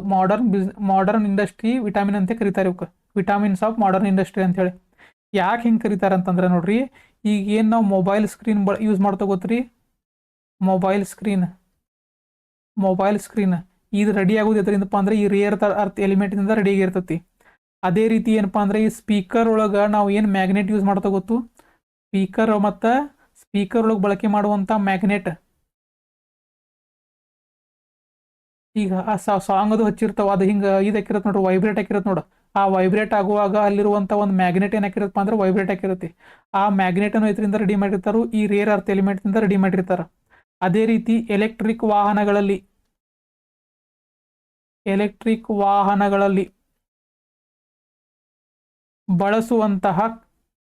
ಬಳಸುವಂತಹ ಮ್ಯಾಗ್ನೆಟ್ಗಳು. ಎಲೆಕ್ಟ್ರಿಕ್ ವಾಹನಗಳಲ್ಲಿ ಬಳಸುವಂಥ ಮ್ಯಾಗ್ನೆಟ್ಗಳಾಗಿರ್ಬೋದು. ಆಮೇಲೆ ವಿಂಡ್ ಟರ್ಬೈನ್ ಗಾಳಿ ಟರ್ಬೈನ್ ಎಲೆಕ್ಟ್ರಿಸಿಟಿ ಪ್ರೊಡ್ಯೂಸ್ ಮಾಡ್ತಾವಲ್ರಿ ಅಲ್ಲಿ ಬಳಸುವಂಥ ಮ್ಯಾಗ್ನೆಟ್ ಆಗಿರ್ಬೋದು. ಆಮೇಲೆ ಏನಪ್ಪಾ ಅಂದ್ರೆ ರೆಡಾರ್ಗಳಲ್ಲಿ ಆಮೇಲೆ ಕ್ಷಿಪಣಿಗಳಲ್ಲಿ ಮಿಸೈಲ್ ಕ್ಷಿಪಣಿಗಳಲ್ಲಿ ಆಮೇಲೆ ಏನಪ್ಪಾ ಅಂದ್ರೆ ಆಮೇಲೆ ಏನ್ರಿ ನೆಕ್ಸ್ಟ್ ಉಪಗ್ರಹಗಳಲ್ಲಿ ಇವುಗಳಲ್ಲಿ ಎಲ್ಲದಲ್ಲೂ ಬಳಸುವಂತಹ ಎಲಿಮೆಂಟ್ಗಳು ಯಾವಪ್ಪ ಅಂತಂದ್ರೆ ರೇರ್ ಅರ್ತ್ ಎಲಿಮೆಂಟ್, ಅಪರೂಪದ ಧಾತುಗಳು. ಅವುಗಳಿಗೆ ಅಪರೂಪದ ಧಾತುಗಳು ಅಂತ ಯಾಕೆ ಕರೀತಾರಪ್ಪ ಅಂದ್ರೆ ಅವುಗಳನ್ನ ಎಕ್ಸ್ಟ್ರಾಕ್ಟ್ ಮಾಡುವುದು ಮತ್ತು ಅವುಗಳನ್ನ ಬಳಸುವುದು, ಅವುಗಳನ್ನ ಹೊರ ತೆಗೆಯುವುದು ಏನಪ್ಪಾ ಅಂದ್ರೆ ಕಠಿಣವಾದ ಕೆಲಸ. ಅದರಿಂದ ಅವುಗಳಿಗೆ ಏನು ಕರೀತಾರೆ, ರೇರ್ ಅರ್ತ್ ಎಲಿಮೆಂಟ್ ಅಂತ ಕರೀತಾರೆ. ಇವುಗಳಲ್ಲಿ ಪ್ರಪಂಚದಲ್ಲಿ 70% ರೇರ್ ಅರ್ತ್ ಎಲಿಮೆಂಟ್ ಯಾರ ಕಡೆ ಇದಾವಪ್ಪ ಅಂತಂದ್ರೆ ಚೀನಾದವ್ರ ಕಡೆ ಇದಾವ್ರಿ. ಅದಕ್ಕೆ ಏನಪ್ಪಾ ಅಂದ್ರೆ ಚೀನಾ ಸ್ಟ್ರಾಂಗೆಸ್ಟ್ ಕಂಟ್ರಿ ಆಗೈತಿ. ಚೀನಾ ಏನಾಗಲ್ರಿ, ಯಾಕೆ ಹೆದರಂಗಿಲ್ಲಪ್ಪ ಅಂತಂದ್ರೆ ಚೀನಾದಲ್ಲಿ ಇವು ರೇರ್ ಅರ್ತ್ ಎಲಿಮೆಂಟ್ಗಳು ಏನಂತಾವ್ರಿ ಭಾಳ ಅದಾವ. ಈಗ ಅದಕ್ಕೆ ನಾವು ಭಾರತ ಏನು ಮಾಡ್ತಾವಪ್ಪ ಅಂದ್ರೆ ರೇರ್ ಅರ್ತ್ ಎಲಿಮೆಂಟ್ ಸಿಗುವಂಥ ಕಂಟ್ರಿಗಳ ಜೊತೆ ಏನು ಮಾಡ್ತಿರ್ತಾವೆ ನಾವು ಒಪ್ಪಂದವನ್ನು ಮಾಡ್ಕೋತಾವೆ. ಯಾಕಂದ್ರೆ ಈಗ ಮಾಡರ್ನ್ ಟೆಕ್ನಾಲಜಿ ಆಲ್ಮೋಸ್ಟ್ ಎಲ್ಲ ಬಳಕೆ ಆಗುವಂಥ ಎಲಿಮೆಂಟ್ಗಳು ಎತ್ತರಿಂದ ರೆಡಿ ಇರ್ತಾವೆ, ರೇರ್ ಅರ್ತ್ ಎಲಿಮೆಂಟ್ನಿಂದ ರೆಡಿ ಇರ್ತಾವೆ. ಮತ್ತು ಭಾರತದಲ್ಲಿ ಸಿಗ್ತಾವೇನ್ರಿ, ಭಾರತದಲ್ಲಿ ಒಂದಷ್ಟು ಪ್ಲೇಸ್ಗಳು ಸಿಗ್ತಾವೆ. ಎಲ್ಲೆಲ್ಲಪ್ಪ ಅಂತಂದ್ರೆ ಒಡಿಸ್ಸಾ, ಆಮೇಲೆ ತಮಿಳ್ನಾಡು ಆಮೇಲೆ ಕೇರಳ ಕರಾವಳಿಗಳಲ್ಲಿ ಇವುಗಳಲ್ಲಿ ಏನಾಗ್ತಿರ್ತಾವ್ರಿ, ಇವುಗಳು ದೊರಿತಾವೆ ಯಾವ್ರಿ rare earth element. Rare earth ಎಲಿಮೆಂಟ್ಗಳ ಏನಪ್ಪಾ ಅಂದ್ರೆ ಅವುಗಳನ್ನ ಎಕ್ಸ್ಟ್ರಾಕ್ಟ್ ಮಾಡೋದು ಭಾಳ ಕಠಿಣ ಐತಿ. ಅದರಿಂದ ಏನಪ್ಪಾ ಅಂದ್ರೆ ದುಬಾರಿನೂ ಆಗೈತಿ. ಆದ್ರೆ ಚೀನಾ ಏನು ಮಾಡೈತ್ರಿ, ಇವುಗಳ ಪ್ರೊಸೆಸ್ಗಳನ್ನ ಬಳಕೆ ಮಾಡಿ ಅವುಗಳನ್ನ ಶೇಖರಣೆ ಮಾಡ್ಕೊಂಡು ಇಟ್ಕೊಂಡೈತಿ ಚೀನಾ. ಅದಕ್ಕೆ ಏನಪ್ಪಾ ಅಂದ್ರೆ ಈ ಚೀನಾ ಏನಾಗೈತ್ರಿ, ಈಗ ಇತ್ತೀಚಿನ ಅಕಸ್ಮಾತ್ ಎಲ್ಲಾರ ವಾರ ಇರತ್ತಂತ ತಿಳ್ಕೊರಿ, ಅವು ಏನು ಮಾಡ್ತಾವಪ್ಪ ಅಂದ್ರೆ ತಮ್ಮಲ್ಲಿರುವಂಥ ರೇರ್ ಅರ್ತ್ ಎಲಿಮೆಂಟ್ಗಳನ್ನ ಬೇರೆ ದೇಶಕ್ಕೆ ಕಳಿಸುವಾಗ ಏನು ಮಾಡ್ತಾವ್ರವ ಅತಿ ಹೆಚ್ಚಿನ ಏನು ಮಾಡ್ತಾವ್ರಿ ಟ್ಯಾಕ್ಸನ್ನು ಹಾಕಿಬಿಡ್ತಾವೆ. ಅತಿ ಹೆಚ್ಚಿನ ಏನು ಮಾಡ್ತಾವ್ರಿ ಟ್ಯಾಕ್ಸನ್ನು ಹಾಕಿಬಿಡ್ತಾವೆ. ನೆಕ್ಸ್ಟ್ ನೋಡ್ರಿ, ಇವೇನಪ್ಪ ಅಂದ್ರೆ ರೇರ್ ಅರ್ತ್ ಎಲಿಮೆಂಟ್ ಬಗ್ಗೆ ಆಯ್ತು. ಇನ್ನೊಂದು ಕಾನ್ಸೆಪ್ಟ್ ಬರ್ತದೆ ನೋಡ್ರಿ.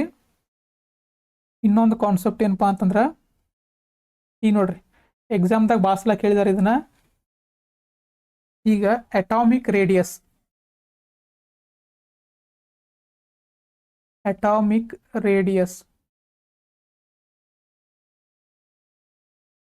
ಅಂದ್ರೆ ಏನ್ರಿ, ಪರಮಾಣು ತ್ರಿಜ್ಯ.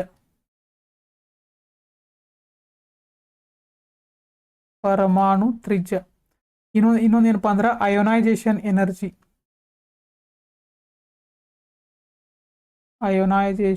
ಎನರ್ಜಿ. ಇದನ್ನ ಕನ್ನಡ ನೆನ್ಪಿಟ್ಕೋರಿ, ಅಯಾನೀಕರಣ ಶಕ್ತಿ.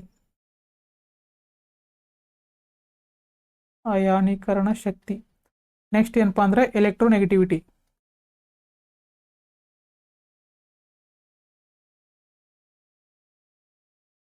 ಇವು ಮೂರು ಕಾನ್ಸೆಪ್ಟ್ಗಳು ಎಕ್ಸಾಮ್ದಾಗ ಕೇಳಿದಾರು. ಒಂದನೇಕ್ಕೆ ಏನಪ್ಪಾ ಅಂದ್ರೆ ಅಟಾಮಿಕ್ ರೇಡಿಯಸ್, ಇದ್ರ ಬಗ್ಗೆ ಡಿಸ್ಕಸ್ ಮಾಡೋಣ. ಅಟಾಮಿಕ್ ರೇಡಿಯಸ್ ಅಂದ್ರೆ ಪರಮಾಣು ತ್ರಿಜ್ಯ. ಹಿಂಗಂದ್ರೆ ಏನ ನೋಡ್ರಿ, ಈಗ ಒಂದು ಅಟಮ್ ಐತಿ, ಆ ಅಟಮ್ ಒಳಗೆ ಏನ್ರಿ ಸೆಂಟ್ರ್ ಒಳಗೆ ನ್ಯೂಕ್ಲಿಯಸ್ ಇರ್ತೈತಿ, ಸುತ್ತಲೂ ಏನಪ್ಪಾ ಅಂದ್ರೆ ಎಲೆಕ್ಟ್ರಾನ್ಗಳು ಇರ್ತಾವೆ. ಎಲ್ಲಿರ್ತಾವು, ಕವಚಗಳೊಳಗೆ ಇರ್ತಾವೆ. ಈ ಕೇಂದ್ರ ಬಿಂದುವಿನಿಂದ ಹೊರ ಕವಚದಲ್ಲಿ ಲಾಸ್ಟ್ ಯಾವ ಕವಚದಾಗೈತಿಪ್ಪ ಎಲೆಕ್ಟ್ರಾನ್, ಈ ಕವಚದಾಗೈತಿ ಅಂತ ತಿಳ್ಕೊರಿ. ಇಲ್ಲಿಂದ ಇಲ್ಲಿ ತನ ಇರುವಂಥ ಡಿಸ್ಟೆನ್ಸ್ ಏನಂತ ಕರೀತಾರೆ, ಅಟಾಮಿಕ್ ರೇಡಿಯಸ್ ಅಂತ ಕರೀತಾರೆ. ಅಟಾಮಿಕ್ ರೇಡಿಯಸ್ ಅಥವಾ ಪರಮಾಣು ತ್ರಿಜ್ಯ ಅಂತ ಕರೀತಾರೆ. ಇಲ್ಲಿಂದ ಇಲ್ಲಿ ತನ ಇರುವಂಥ ಡಿಸ್ಟೆನ್ಸಿಗೆ ಏನಂತ ಕರೀತಾರೆ, ಅಟಾಮಿಕ್ ರೇಡಿಯಸ್ ಅಂತ ಕರೀತಾರೆ. ಈ ಅಟಾಮಿಕ್ ರೇಡಿಯಸ್ ಹೆಂಗೆ ಕ್ವಶನ್ ಕೇಳ್ತಾರೆ ನೋಡ್ರಿ, ಪೆರಿಯಾಡಿಕ್ ಟೇಬಲ್ ಒಳಗೆ ಆವರ್ತಕ ಕೋಷ್ಟದಲ್ಲಿ ಆಪ್ಷನ್ ಎ ಕೊಡ್ತಾನ್ರಿ, ಒಂದೇ ಹೇಳಿಕೆ ಕೊಡ್ತಾನೆ. ಏನು ಕೊಡ್ತಾನು, ಎಡದಿಂದ ಬಲಕ್ಕೆ ಹೋದಾಗ ಅಟಾಮಿಕ್ ರೇಡಿಯಸ್ ಕಡಿಮೆ ಆಗುತ್ತದೆ.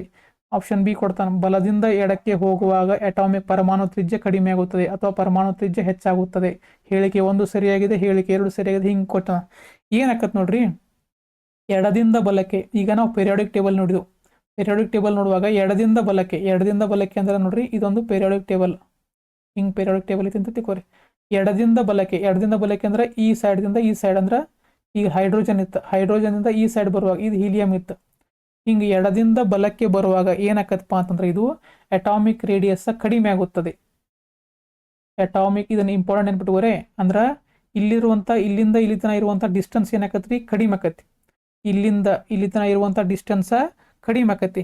ಯಾಕೆ ಕಡಿಮೆ ಆಕತ್ತಪ್ಪ ಅಂತಂದ್ರೆ ನೋಡ್ರಿ, ಪೆರಿಯಾಡಿಕ್ ಟೇಬಲ್ ಯಾವ್ದ್ರಿಂದ ರೆಡಿ ಆಗೈತಿ, ಪರಮಾಣು ಸಂಖ್ಯೆದಿಂದ ರೆಡಿ ಆಗೈತಿ. ಅಟಾಮಿಕ್ ನಂಬರ್ ಮೇಲೆ ಡಿಪೆಂಡ್ ಐತಿ. ಇಲ್ಲಿಗ ಹೈಡ್ರೋಜನ್ ಐತ್ರಿ, ಇಲ್ಲೇ ಹೀಲಿಯಂ ಐತಿ. ಇದ್ರದ್ದು ಅಟಾಮಿಕ್ ನಂಬರ್ ಎಷ್ಟೈತಿ, 1 ಐತಿ. ಇದ್ರದ್ದು ಎಷ್ಟೈತಿ, 2 ಐತಿ. ಅಂದ್ರೆ ಇಲ್ಲಿ ಏನಾಯ್ತು, ಅಟಾಮಿಕ್ ನಂಬರ್ 1 ಐತಿ, ಇಲ್ಲಿ ಏನಾಯ್ತು 2 ಆಯ್ತು. ಆಮೇಲೆ ಇಲ್ಲಿ ಅಟಾಮಿಕ್ ನಂಬರ್ ಅಂತಂದ್ರೆ ಏನ್ರಿ, ಪ್ರೋಟಾನ್ಗಳ ಸಂಖ್ಯೆ ಅನ್ನಂಗಿಲ್ಲ ರೀ, ಪ್ರೋಟಾನ್ಗಳ ಸಂಖ್ಯೆ ಅಂದಂಗ. ಅಂದ್ರೆ ಪ್ರೋಟಾನ್ಗಳು ಎಲ್ಲಿರ್ತಾವು, ನ್ಯೂಕ್ಲಿಯಸ್ ಒಳಗೆ ಇರ್ತಾವ. ಇಲ್ಲಿ ಏನಾಗತ್ತಪ್ಪ ಅಂದ್ರೆ ಪ್ರೋಟಾನ್ಗಳ ಸಂಖ್ಯೆ ಜಾಸ್ತಿ ಆಗತ್ತು ಯಾವಾಗ, ಎಡದಿಂದ ಬಲಕ್ಕೆ ಬಂದಾಗ. ನೋಡ್ರಿ ಇಲ್ಲಿ ನೋಡ್ರಿ, ಈಗ ನಾವು ಎಡದಿಂದ ಬಲಕ್ಕೆ ಹೋಗ್ಬೇಕು, ಎಡದಿಂದ ಬಲಕ್ಕೆ ಹೋಗ್ಬೇಕು. ಇಲ್ಲಿ ಹೈಡ್ರೋಜನ್ ಐತಿ, ಇಲ್ಲಿ ಹೀಲಿಯಂ ಐತಿ. ಇದ್ರದ್ದು ಅಟಾಮಿಕ್ ನಂಬರ್ ಎಷ್ಟೈತಿ, 1 ಐತಿ. ಇದ್ರದ್ದು ಅಟಾಮಿಕ್ ನಂಬರ್ ಎಷ್ಟೈತಿ, 2 ಐತಿ. ಅಂದ್ರೆ ಅಟಾಮಿಕ್ ನಂಬರ್ ಅಂತಂದ್ರೆ ಏನ, ನಂಬರ್ ಆಫ್ ಪ್ರೋಟಾನ್ಗಳ ಸಂಖ್ಯೆ, ಪ್ರೋಟಾನ್ಗಳ ಸಂಖ್ಯೆ. ಇಲ್ಲಿ 1 ಐತಿ, ಇಲ್ಲಿ 2 ಐತಿ. ಈಗ ನೋಡ್ರಿ, ಅಟಾಮಿಕ್ ರೇಡಿಯಸ್ ಅಂತಂದ್ರೆ ಏನ, ಡಿಸ್ಟೆನ್ಸ್ ಸೆಂಟರ್ದಿಂದ ಏನಪ್ಪಾ ಅಂತಂದ್ರೆ ಇಲ್ಲಿಂದ ಈ ಹೊರ ಕವಚದಲ್ಲಿರುವಂಥ ಡಿಸ್ಟೆನ್ಸ್ ಅಂತ ಕರೀತಾರೆ. ನಾವೇನು ಡಿಸ್ಕಸ್ ಮಾಡಿದ್ವಿ, ಈಗ ಎಡದಿಂದ ಬಲಕ್ಕೆ ಹೋದಾಗ ಈ ಡಿಸ್ಟೆನ್ಸ್ ಏನಾಕತ್ರಿ, ರೇಡಿಯಸ್ ಏನಾಕತ್ತಿ, ಕಡಿಮೆ ಆಕತಿ ಅಂತ ಡಿಸ್ಕಸ್ ಮಾಡಿದ್ದು. ಯಾಕೆ ಕಡಿಮೆ ಆಕತ್ತಪ್ಪ ಅಂದ್ರೆ ನೋಡ್ರಿ, ಅಟಾಮಿಕ್ ನಂಬರ್ ಜಾಸ್ತಿ ಆತ. ಅಟಾಮಿಕ್ ನಂಬರ್ ಜಾಸ್ತಿ ಆಗಂತಲೇ ಸೆಂಟ್ರ್ ಒಳಗೆ ಏನಾತ್ರಿ, ಪ್ರೋಟಾನ್ಗಳ ಸಂಖ್ಯೆ ಜಾಸ್ತಿ ಆಕತ್ತು. ಪ್ರೋಟಾನ್ಗಳ ಸಂಖ್ಯೆ ಏನಾಕತ್ತು, ಜಾಸ್ತಿ ಆಕತ್ತು ಸೆಂಟ್ರ್ ಒಳಗೆ. ಈ ಎಲೆಕ್ಟ್ರಾನ್ಗಳು ನೋಡ್ರಿ, ಎಲೆಕ್ಟ್ರಾನ್ಗಳು ಈಗ ನೋಡ್ರಿ, ಎಲೆಕ್ಟ್ರಾನ್ಗಳ ಸಂಖ್ಯೆ ಏನಾಕಪ್ಪ, ಜಾಸ್ತಿ ಆಕಾವ. ಆದ್ರೆ ಎಲೆಕ್ಟ್ರಾನ್ಗಳ ಸಂಖ್ಯೆ ಜಾಸ್ತಿ ಆದಂಗೆ ಏನಾಕವ್ರಿ, ಇದ ಕವಚದಾಗ ಕೊಂಡಿರ್ತಾವು. ಈಗ ಉದಾಹರಣೆ ನೋಡ್ರಿ, ಹೈಡ್ರೋಜನ್ ಏನೈತಿ, ಅಟಾಮಿಕ್ ನಂಬರ್ 1 ಐತಿ. ಹೈಡ್ರೋಜನ್ ಅಟಾಮಿಕ್ ನಂಬರ್ 1 ಐತಿ. 1 ಅಂತಂದ್ರೆ ಏನಾಕತ್ರಿ, 1s1 ಬಂತು. ಈ ಎಸ್ ಒಳಗೆ ಏನಾತ್ರಿ, 1 ಎಲೆಕ್ಟ್ರಾನ್ ಕುಂತು ಈ ಕವಚದಾಗ ಕುಂತು. ಅದ ಹೀಲಿಯಂ ಅಂದ್ರೆ ಏನಾತ್ರಿ, ಹೀಲಿಯಮದ ಅಟಾಮಿಕ್ ನಂಬರ್ 2 ಐತಿ. ಅಂದ್ರೆ 1s2 ಆತಿತ್ರದ, 1s2 ಆತಿತ್ರದ ಏನ್ರಿ, ಎಲೆಕ್ಟ್ರಾನಿಕ್ ವಿನ್ಯಾಸ. ಈಗ ನೋಡ್ರಿ, ಎಸ್ ಕವಚ ಒಳಗೆ ಏನಾದ್ರು 2 ಎಲೆಕ್ಟ್ರಾನ್ ಕುಂಡಿರ್ಬೇಕಾಗಿತ್ತು. ಈಗ ಹೈಡ್ರೋಜನ್ ಇದ್ದಾಗ ಇಲ್ಲೇ ಕುಂತಿತ್ರಿ. ಹೀಲಿಯಂ ಇದ್ದಾಗ ಏನಾಯ್ತು, ಹೀಲಿಯಂ ಇದ್ದಾಗ ಇಲ್ಲೇ ಪ್ರೋಟಾನ್ಗಳ ಸಂಖ್ಯೆ 2 ಜಾಸ್ತಿ ಆತ ಸೆಂಟ್ರ್ ಒಳಗೆ. ಆದ್ರೆ ಇಲ್ಲಿ ನೋಡ್ರಿ, ಈ ಕವಚದಾಗ ಏನಾಗಿತ್ತು, ಹೈಡ್ರೋಜನ್ ಒಳಗೆ 1 ಕುಂತಿತ್ತು. ಇಲ್ಲಿ ಕವಚ ಏನಾಯ್ತು, ಅದ ಕವಚದಾಗ ಏನಾಗ್ತದ್ರಿ, 2 ಎಲೆಕ್ಟ್ರಾನ್ ಕುಂತು. ಅಂದ್ರೆ ಸೇಮ್ ಕವಚ ಒಳಗೆ ಏನಾಕವ್ರಿ, ಎಲೆಕ್ಟ್ರಾನ್ಗಳು 2 ಹಾಕೊಂತ ಹೋಗ್ತಾವ. ಬೇರೆ ಬೇರೆ ಕವಚದಾಗ ಕುಂಡ್ರಂಗಿಲ್ವ. ಇದ ಕವಚದಾಗ ಈಗ ನೋಡ್ರಿ, 1ನೇ ಕವಚ ಹೈಡ್ರೋಜನ್ ಇದ್ದಾಗ ಈ ಕವಚದಾಗ 1 ಎಲೆಕ್ಟ್ರಾನ್ ಕುಂತಿತ್ತು. ಅದೇ ರೀತಿ ಹೀಲಿಯಂ ಬಂತಂತ ಹೇಳ್ತಿಕೋರಿ, ಅದರ ಸೂತ್ರ ಏನಾಯ್ತು, 1s2 ಅಂದ್ರೆ ಎಸ್ ಕವಚಗೂ ಕುಂಡಿರ್ಬೇಕಾಗಿತ್ತದ. ಈ ಹೈಡ್ರೋಜನ್ ಎಸ್ ಕವಚದಾಗ ಕುಂತಿತ್ತು, ಹೀಲಿಯಂ ಏನಾಗಿತ್ತು, ಅದ ಕವಚದಾಗ ಬಂದು ಕುಂತಿರೋದು. ಅಂದ್ರೆ ಎಕ್ಸ್ಟ್ರಾ ಕವಚ ಬರ್ಲಿಲ್ಲ ಇಲ್ಲಿ, ಅದ ಕವಚದಾಗ ಎಲೆಕ್ಟ್ರಾನ್ ಕುಂತ. ಅಂದ್ರೆ ಈ ಡಿಸ್ಟೆನ್ಸ್ ಏನಾಗ್ಲಿಲ್ಲ, ಜಾಸ್ತಿ ಆಗಲಿಲ್ಲ, ಸೇಮ್ ಡಿಸ್ಟೆನ್ಸ್ ಐತಿ. ಯಾಕಂದ್ರೆ ಈ ಕವಚ ಯಾಡ್ ಆಗ್ಲಿಲ್ಲ, ಕವಚ ಏನಾಗ್ಲಿಲ್ಲ, ಯಾಡ್ ಆಗ್ಲಿಲ್ಲ. ಕವಚ ಏನಾಯ್ತ್ರಿ, ಸೇಮ್ ಉಳಿತ. ಆದ್ರೆ ಇವುಗಳ ಪ್ರೋಟಾನ್ಗಳ ಸಂಖ್ಯೆ ಏನಾಯ್ತು, ಜಾಸ್ತಿ ಆತ. ಪ್ರೋಟಾನ್ಗಳ ಸಂಖ್ಯೆ ಜಾಸ್ತಿ ಆದಾಗ ಇವು ಏನ್ ಮಾಡ್ತಾವಪ್ಪ ಅಂದ್ರೆ ಈ ಎಲೆಕ್ಟ್ರಾನ್ಗಳನ್ನ ತನ್ನ ಕಡೆ ಜಕ್ಕೋತಾವ. ತನ್ನ ಕಡೆ ಜಕ್ಕೊಂದ್ಕೂಳೆ ಏನಾತ್ರಿ, ಸೈಜ್ ಏನಾಕತ್ರಿ, ಇದನ್ನ ಜಕ್ಕೊಂದ್ಕೂಳೆ ಇದೇನಾಕತಿ, ಒಂದ್ ಸ್ವಲ್ಪ ಮುಂದೆ ಬಂದಂಗಾಕತಿ. ಅವಾಗ ಏನಾಕತ್ರಿ, ಇದ್ರ ಸೈಜ್ ಡಿಸ್ಟೆನ್ಸ್ ಏನಾಗತ್ತಿ, ಕಡಿಮೆ ಆಗತ್ತೆ. ಅದಕ್ಕೆ ಏನಪ್ಪಾ ಅಂದ್ರೆ ಎಡದಿಂದ ಬಲಕ್ಕೆ ಹೋದಾಗ ಏನ್ ಕೊಡ್ತಾರ ಅವ್ರ ನೋಡ್ರಿ, ಎಡದಿಂದ ಬಲಕ್ಕೆ ಹೋದ್ರ ಅಂತ ಹೇಳ್ತಿಕೋರಿ. ಎಡದಿಂದ ಬಲಕ್ಕೆ ಹೋದ್ಪ ಅಂತಂದ್ರ ಪರಮಾಣು ತ್ರಿಜ್ಯ ಅಥವಾ ಅಟಾಮಿಕ್ ರೇಡಿಯಸ್ ಏನಾಗತ್ರಿ, ಕಡಿಮೆ ಆಗತ್ತ. ನೋಡ್ರಿ, ಯಾಕೆ ಅನ್ನೋದು ಇನ್ನೊಂದ್ಸಲ ಹೇಳ್ತೀನಿ. ಈಗ ನೋಡ್ರಿ, ಹೈಡ್ರೋಜನದ ಅಟಾಮಿಕ್ ನಂಬರ್ 1 ಐತಿ, ಹೀಲಿಯಮದ ಅಟಾಮಿಕ್ ನಂಬರ್ ಏನೈತಿ, 2 ಐತಿ. ಇದು ನಾವು ಎಲೆಕ್ಟ್ರಾನಿಕ್ ವಿನ್ಯಾಸ ಬರಿಬೇಕಪ್ಪ ಅಂದ್ರೆ ನಿಮಗೇನು ಗೊತ್ತಿರಬೇಕು, KLMN ಗೊತ್ತಿರಬೇಕು. ಕೆ ಒಳಗೆ ಎಸ್ ಇರ್ತತಿ, ಎಲ್ ಒಳಗೆ SP ಇರ್ತತಿ, ಎಮ್ ಒಳಗೆ SPD ಇರ್ತತಿ, ಎನ್ ಒಳಗೆ SPDF ಕವಚಗಳು ಇರ್ತಾವೆ. ಇದ್ರೊಳಗೆ ಎಸ್ ಒಳಗೆ ಎಷ್ಟು ಇರಬೇಕಾಗಿತ್ತು, ಮ್ಯಾಕ್ಸಿಮಮ್ ಎಲೆಕ್ಟ್ರಾನ್ಗಳು 2 ಇರ್ತಾವೆ. ಪಿ ಒಳಗೆ ಎಷ್ಟು ಇರ್ತಾವೆ, 6 ಇರ್ತಾವೆ. ಡಿ ಒಳಗೆ ಎಷ್ಟು ಇರ್ತಾವೆ, 10 ಇರ್ತಾವೆ. ಎಫ್ ಒಳಗೆ ಎಷ್ಟು ಇರ್ತಾವೆ, 14 ಇರ್ತಾವೆ. ಈಗ ಇದ್ರದ್ದು ಅಟಾಮಿಕ್ ನಂಬರ್ 1 ಐತಿ. ಇದ್ರದ್ದು ಎಲೆಕ್ಟ್ರಾನ್ ವಿನ್ಯಾಸ ಏನಾಗತ್ತೆ ರೀ, 1s1, ಯಾಕಂದ್ರೆ 1 ಐತಿ. ಹೀಲಿಯಮ್ದು ಏನಾಗುತ್ತೆ, 1 ಬರೀತಾರೆ 1ನೇ ಕವಚದಾಗ. 1ನೇ ಕವಚದಾಗ ಯಾವ್ದು ಇರುತ್ತೆ, ಎಸ್ ಇರುತ್ತೆ. ಎಸ್ ಒಳಗೆ ಮ್ಯಾಕ್ಸಿಮಮ್ ಎಷ್ಟು ತುಂಬಬೇಕಾಗಿತ್ತು, 2 ತುಂಬಬೇಕಾಗಿತ್ತು. ಹೀಲಿಯಂ ಅಟಾಮಿಕ್ ನಂಬರ್ ಎಷ್ಟೈತಿ, 2 ಐತಿ, ತುಂಬಿಡ್ತದೆ. ಇದನ್ನ ಡೈಗ್ರಾಮ್ ಹಾಕಿರಪ್ಪ ಅಂತಂದ್ರೆ ಇಲ್ಲಿ ನೋಡ್ರಿ, ಪ್ರೋಟಾನ್ಗಳ ಸಂಖ್ಯೆ ಮತ್ತು ನ್ಯೂಟ್ರಾನ್ಗಳ ಸಂಖ್ಯೆ ಇಲ್ಲಿ ಇರ್ತಾವೆ. ಈ ಹೊರ ಕವಚ ಬಂತ್ರಿ ಇಲ್ಲಿ ಹೈಡ್ರೋಜನ್ದಾಗ. ಇಲ್ಲಿ ಏನಾಗಿತ್ತು, 1 ಎಲೆಕ್ಟ್ರಾನ್ಗಳು ಕುಂತಿಲ್ಲಿ, ಅರ್ಥ ಆಯ್ತು. ಇಲ್ಲಿ ಏನಾಯ್ತು, ಪ್ರೋಟಾನ್ಗಳ ಸಂಖ್ಯೆ ಜಾಸ್ತಿ ಆಯ್ತು. ಯಾಕಂದ್ರೆ ಅಟಾಮಿಕ್ ನಂಬರ್ 2 ಐತಿ, ಅಂದ್ರೆ ಪ್ರೋಟಾನ್ಗಳ ಸಂಖ್ಯೆ ಏನಾಯ್ತು, ಪ್ರೋಟಾನ್ಗಳ ಸಂಖ್ಯೆ ಜಾಸ್ತಿ ಅನ್ನೋದೇನಿತ್ತು, ಅಟಾಮಿಕ್ ನಂಬರ್ 1 ಇತ್ತು. ಹೀಲಿಯಮ್ದು ಏನಾಗಿತ್ತು, ಅಟಾಮಿಕ್ ನಂಬರ್ 2 ಆಯ್ತು. ಹೈಡ್ರೋಜನದ 1 ಅಟಾಮಿಕ್ ನಂಬರ್ ಅಂತಂದ್ರೆ ಇದ್ರದ್ದು ಎಲೆಕ್ಟ್ರಾನಿಕ್ ವಿನ್ಯಾಸ ಏನಾಗಿತ್ತು, 1s1 ಅಂತಾಗಿತ್ತು. ಇದ್ರದ್ದು ಏನಾಗಿತ್ತು ರೀ, 1s2 ಅಂತಾಗಿತ್ತು. ಆಮೇಲೆ ಏನು ಗೊತ್ತಿರ್ಬೇಕು ನಿಮಗೆ ಇದ್ರೊಳಗೆ ಎಲೆಕ್ಟ್ರಾನ್ ವಿನ್ಯಾಸ ಅಂದ್ರೆ KLMN ಕವಚಗಳ ಬಗ್ಗೆ ಗೊತ್ತಿರಬೇಕು. ಕೆ ಕವಚದಾಗ ಏನಾಕೈತ್ರಿ, ಎಸ್ ಅನ್ನುವಂತಹ ಉಪಕವಚ ಇರ್ತೈತಿ. ಎಲ್ ಒಳಗೆ ಎಸ್ ಮತ್ತು ಪಿ ಅನ್ನುವಂಥ ಉಪಕವಚ ಇರ್ತೈತಿ. ಎಮ್ ಒಳಗೆ SPD ಇರ್ತೈತಿ. ಎನ್ ಒಳಗೆ SPDF ಇರ್ತೈತಿ. ಮತ್ತು ಎಸ್ ಒಳಗೆ ಮ್ಯಾಕ್ಸಿಮಮ್ ಎಲೆಕ್ಟ್ರಾನ್ ಎಷ್ಟಿರಬೇಕು 2 ಇರಬೇಕು. ಪಿ ಒಳಗೆ ಎಷ್ಟಿರಬೇಕು 6 ಇರಬೇಕು. ಡಿ ಒಳಗೆ ಎಷ್ಟಿರಬೇಕು 10 ಇರಬೇಕು. ಎಫ್ ಒಳಗೆ ಎಷ್ಟಿರಬೇಕು 14 ಇರಬೇಕು. ಈಗ ನೋಡ್ರಿ ಹೈಡ್ರೋಜನದ ಬೇರೆ ತಿರ್ತಾರೆ ಅಟಾಮಿಕ್ ನಂಬರ್ 1 ಐತಿ. 1 ಐತಿ ಅಂತಂದ್ರೆ 1ನೇ ಕವಚ ತಗೋಬೇಕು. 1s1 ಬರದ್ರಿ. 1s1 ಅಂತ ಬರದ್ರಿ. ಅಂದ್ರೆ ಇದನ್ನ ಡೈಗ್ರಾಮ್ ಹಾಕಿದಾಗ ಏನಾಗುತ್ತೆ, ಇದು ನ್ಯೂಕ್ಲಿಯಸ್. ಇಲ್ಲೇ ಪ್ರೋಟಾನ್ ಮತ್ತು ನ್ಯೂಟ್ರಾನ್ ಇರ್ತಾವೆ. ಇಲ್ಲಿ ಇರ್ತಾವ್ರಿ ಎಲೆಕ್ಟ್ರಾನ್ ಇರ್ತೈತಿ. ಎಲೆಕ್ಟ್ರಾನ್ಗಳ ಸಂಖ್ಯೆ ಪ್ರೋಟಾನ್ಗಳ ಸಂಖ್ಯೆ ಸೇಮ್ ಇರ್ತೈತಿ. ಪ್ರೋಟಾನ್ಗಳು 1 ಐತಿ ಅಂದ್ರೆ ಎಲೆಕ್ಟ್ರಾನ್ 1 ಇರಬೇಕು. ಇಲ್ಲಿ ನೋಡ್ರಿ 1 ಐತಿ ಅನ್ನೋ ಕಾರಣಕ್ಕೆ ಏನಪ್ಪಾ ಅಂತಂದ್ರೆ ಇದೇ ಕವಚನಾಗ ಕುಂತಿರೋದು 1ನೇ ಕವಚನಾಗ ಅಂದ್ರೆ ಕೆ ಕವಚನಾಗ ಕುಂತೆ. ಅದು ಯಾವ ಕವಚ? ಸಬ್ ಕವಚ ಎಸ್ ಉಪ ಕವಚದಾಗ ಕುಂತೆ. ಅದೇ ರೀತಿ ಹೀಲಿಯಂ ನೋಡ್ರಿ, ಇಲ್ಲಿ ಪ್ರೋಟಾನ್ಗಳು ಮತ್ತು ನ್ಯೂಟ್ರಾನ್ಗಳು ಇರ್ತಾವು. ಇದು ನ್ಯೂಕ್ಲಿಯಸ್ ಆತ. ಅದೇ ರೀತಿ ಸುತ್ತಲೂ ಏನಪ್ಪಾ ಅಂದ್ರೆ ಕವಚ. ಯಾವ ಕವಚ ಇದ? ಕೆ ಕವಚ. ಕೆ ಕವಚ ಒಳಗೆ ಯಾವ ಕವಚ ಬರುತ್ತೆ? ಎಸ್ ಕವಚ ಬರುತ್ತೆ. ಎಸ್ ಒಳಗೆ ಎಷ್ಟು ಇರಬೇಕಾಗಿತ್ತು? ಎಲೆಕ್ಟ್ರಾನ್ಗಳು 2 ಇರಬೇಕಾಗಿತ್ತು. ಹೀಲಿಯಂ ಒಳಗೆ ಎಷ್ಟು ಅದಾವು? 2 ಅದಾವು. ಸೊ ಇದೇನಾತ್ರಿ ಕವಚಗಳು ಸೇಮ್ ಉಳಿದಿಲ್ಲ ರೀ. ಕವಚಗಳು ಸೇಮ್ ಉಳಿದು. ಇದರಿಂದ ಏನಾತ್ರಿ ಇಲ್ಲಿ ಪ್ರೋಟಾನ್ಗಳ ಸಂಖ್ಯೆ ಜಾಸ್ತಿ ಅದಾವ. ಆರ ಕವಚ ಎಷ್ಟಿದ್ದು ಅಷ್ಟ ಅದಾವ. ಅವಾಗ ಏನು ಮಾಡ್ತಪ್ಪ ಅಂದ್ರೆ ಇದನ್ನ ಅಟ್ರಾಕ್ಟ್ ಮಾಡಕ್ಕೆ ಸ್ಟಾರ್ಟ್ ಮಾಡತ್ರಿ. ಇದು ಅವಾಗ ಏನಾಗತ್ತೆ? ಇದ್ರ ತ್ರಿಜ್ಯ ಕಡಿಮೆ ಆಗತ್ತೆ. ಇದ್ರ ತ್ರಿಜ್ಯ ಏನಾಗುತ್ತೆ? ಕಡಿಮೆ ಆಗುತ್ತೆ. ನೆಕ್ಸ್ಟ್ ಏನಪ್ಪಾ ಅಂತಂತಂದ್ರೆ ಅಯೋನೈಸೇಷನ್ ಎನರ್ಜಿ. ನೆಕ್ಸ್ಟ್ ಯಾವ್ದ್ರಿ? ಅಯಾನೀಕರಣ ಶಕ್ತಿ ಅಥವಾ ಅಯೋನೈಸೇಷನ್ ಎನರ್ಜಿ ಅಂತ ಕರೀತಾರೆ. ಏನಪ್ಪಾ ಇದು ಅಯೋನೈಸೇಷನ್ ಅಂತಂದ್ರೆ? ಅಯಾನೀಕರಣ ಶಕ್ತಿ ಅಂತಂದ್ರೆ ಏನ್ರಿ? ಇದೇನು ಎಲೆಕ್ಟ್ರಾನ್ ಹೊರ ಕವಚ ಇತ್ತಲ್ಲ, ಈ ಹೊರ ಕವಚದಲ್ಲಿರುವಂತಹ ಒಂದು ಎಲೆಕ್ಟ್ರಾನ್ ಅನ್ನ ಹೊರ ಕವಚದ ಒಂದು ಎಲೆಕ್ಟ್ರಾನ್ ಅನ್ನ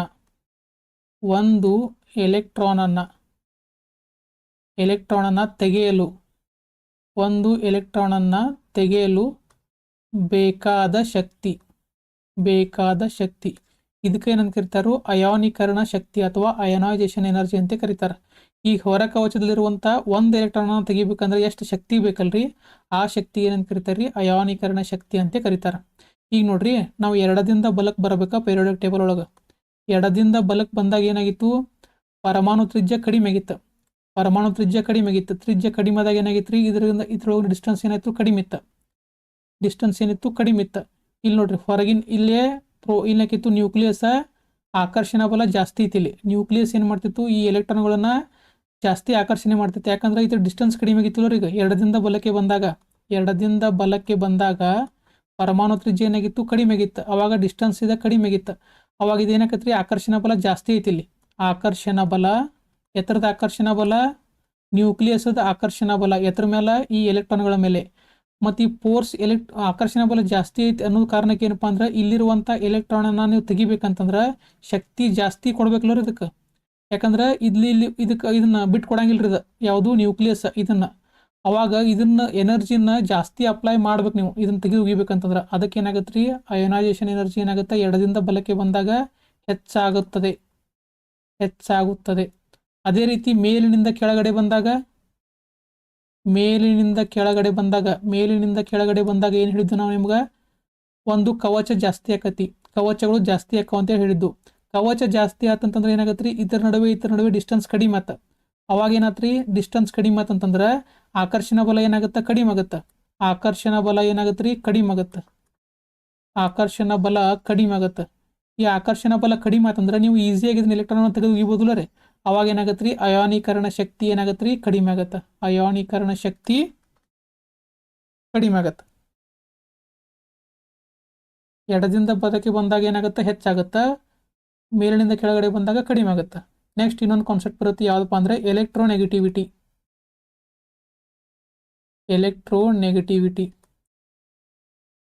ಏನಿದೆ ಎಲೆಕ್ಟ್ರೋನೆಗೆಟಿವಿಟಿ ಅಂತಂತಂದ್ರೆ ರೀ, ಎಲೆಕ್ಟ್ರಾನ್ ಅನ್ನ ತನ್ನೆಡೆಗೆ ಆಕರ್ಷಿಸುವಂತಹ ಗುಣ.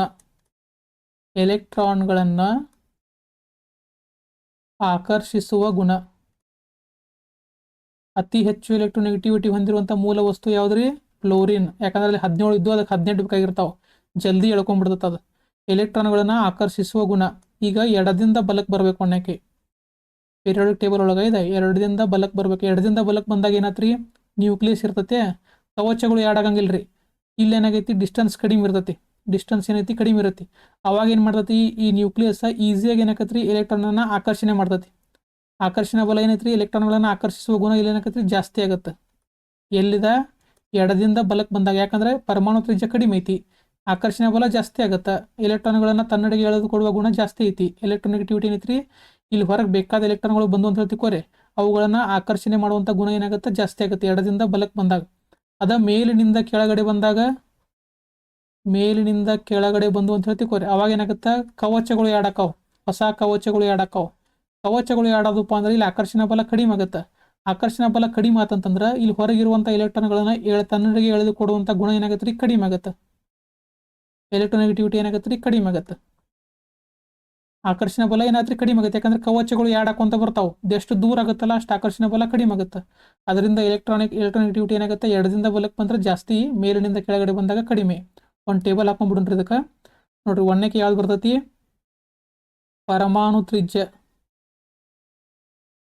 ಪರಮಾಣು ತ್ರಿಜ್ಯ ಎಡದಿಂದ ಬಲಕ್ಕೆ ಬಂತಂತಂದ್ರೆ ಏನಾಗುತ್ತೆ, ಎಡದಿಂದ ಬಲಕ್ಕೆ ಮೇಲಿನಿಂದ ಕೆಳಗಡೆ. ಎಡದಿಂದ ಬಲಕ್ಕೆ ಬಂದ್ರೆ ಏನಾಗತ್ತೆ ರೀ, ಕಡಿಮೆ ಆಗುತ್ತೆ ಪರಮಾಣು ತ್ರಿಜ್ಯ. ಯಾಕ, ಕವಚಗಳು ಆ್ಯಡ್ ಆಗಂಗಿಲ್ಲ. ಒಂದ ಕವಚದಾಗ ಎಲೆಕ್ಟ್ರಾನ್ಗಳು ಸೇರ್ಪಡೆ ಆಕಾವು, ಆಕರ್ಷಣಾ ಬಲ ಜಾಸ್ತಿ ಆಗುತ್ತೆ. ಮೇಲಿನಿಂದ ಕೆಳಗಡೆ ಬಂದಾಗ ಕವಚಗಳು ಆ್ಯಡ್ ಆಕಾವು, ಡಿಸ್ಟೆನ್ಸ್ ಏನಾಗುತ್ತೆ, ಜಾಸ್ತಿ ಆಗುತ್ತೆ. ಅವಾಗ ಏನಾಗುತ್ತೆ ರೀ, ತ್ರಿಜ್ಯ ಜಾಸ್ತಿ ಹೆಚ್ಚಾಗುತ್ತದೆ ಅಥವಾ ಜಾಸ್ತಿ ಆಗುತ್ತದೆ. ಅದೇ ರೀತಿ ಅಯಾನೀಕರಣ ಶಕ್ತಿ ಅಥವಾ ಅಯೋನೈಸೇಷನ್ ಎನರ್ಜಿ.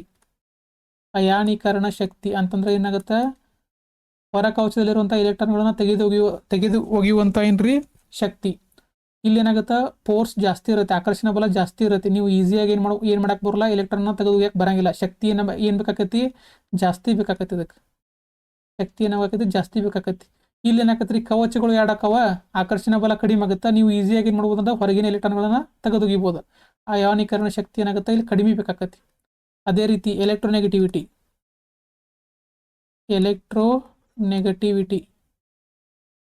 ಆಕರ್ಷಿಸುವಂಥ ಎಲೆಕ್ಟ್ರಾನ್ಗಳನ್ನ ಆಕರ್ಷಿಸುವಂಥ ಗುಣ. ಇಲ್ಲಿ ನೋಡ್ರಿ, ಆಕರ್ಷಣಾ ಬಲ ಇಲ್ಲಿ ಜಾಸ್ತಿ ಐತಿ. ಅದಕ್ಕೆ ಏನು ಮಾಡ್ತೈತಿ, ಎಲೆಕ್ಟ್ರಾನ್ಗಳನ್ನ ತನ್ನೆಡೆಗೆ ಎಳೆದುಕೊಳ್ಳುವಂಥ ಆಕರ್ಷಣಾ ಗುಣ ಏನಾಕತಿ, ಜಾಸ್ತಿ ಇರ್ತೈತಿ. ಇಲ್ಲಿ ಎಲೆಕ್ಟ್ರೋನೆಗೆಟಿವಿಟಿ ಏನಾಕತಿ, ಜಾಸ್ತಿ ಆಕತಿ. ಅದೇ ರೀತಿ ಇಲ್ಲಿ ಕವಚಗಳು ಯಾಡಕೊಂತ ಹೋಗ್ತಾವ್ರೆ, ಡಿಸ್ಟೆನ್ಸ್ ಏನಾಗುತ್ತೆ, ಜಾಸ್ತಿ ಹಾಕೊಂತ ಹೋಗುತ್ತೆ. ಅವಾಗ ಹೊರಗಿನ ಎಲೆಕ್ಟ್ರಾನ್ಗಳನ್ನ ತನ್ನೆಡೆಗೆ ಎಳೆದುಕೊಳ್ಳುವಂಥ ಗುಣ ಏನಾಗುತ್ತೆ, ಕಡಿಮೆ ಆಗುತ್ತೆ. ಇದೆಲ್ಲ ಏನಪ್ಪಾ ಅಂದ್ರೆ ಕಂಪ್ಲೀಟ್ ಪೀರಿಯಾಡಿಕ್ ಚಾಪ್ಟರ್ನ ನಾವು ಕಂಪ್ಲೀಟ್ ಕಾನ್ಸೆಪ್ಟ್ ವೈಸ್ ಡಿಸ್ಕಸ್ ಮಾಡಿದ್ವು. ನೋಡ್ರಿ, ಮುಂದಿನ ಕ್ಲಾಸ್ನಾಗ ಏನು ಮಾಡಪ್ಪ ಅಂದ್ರೆ ನೆಕ್ಸ್ಟ್ ಚಾಪ್ಟರ್ನ ಡಿಸ್ಕಸ್ ಮಾಡೋಣ ಅಂತ.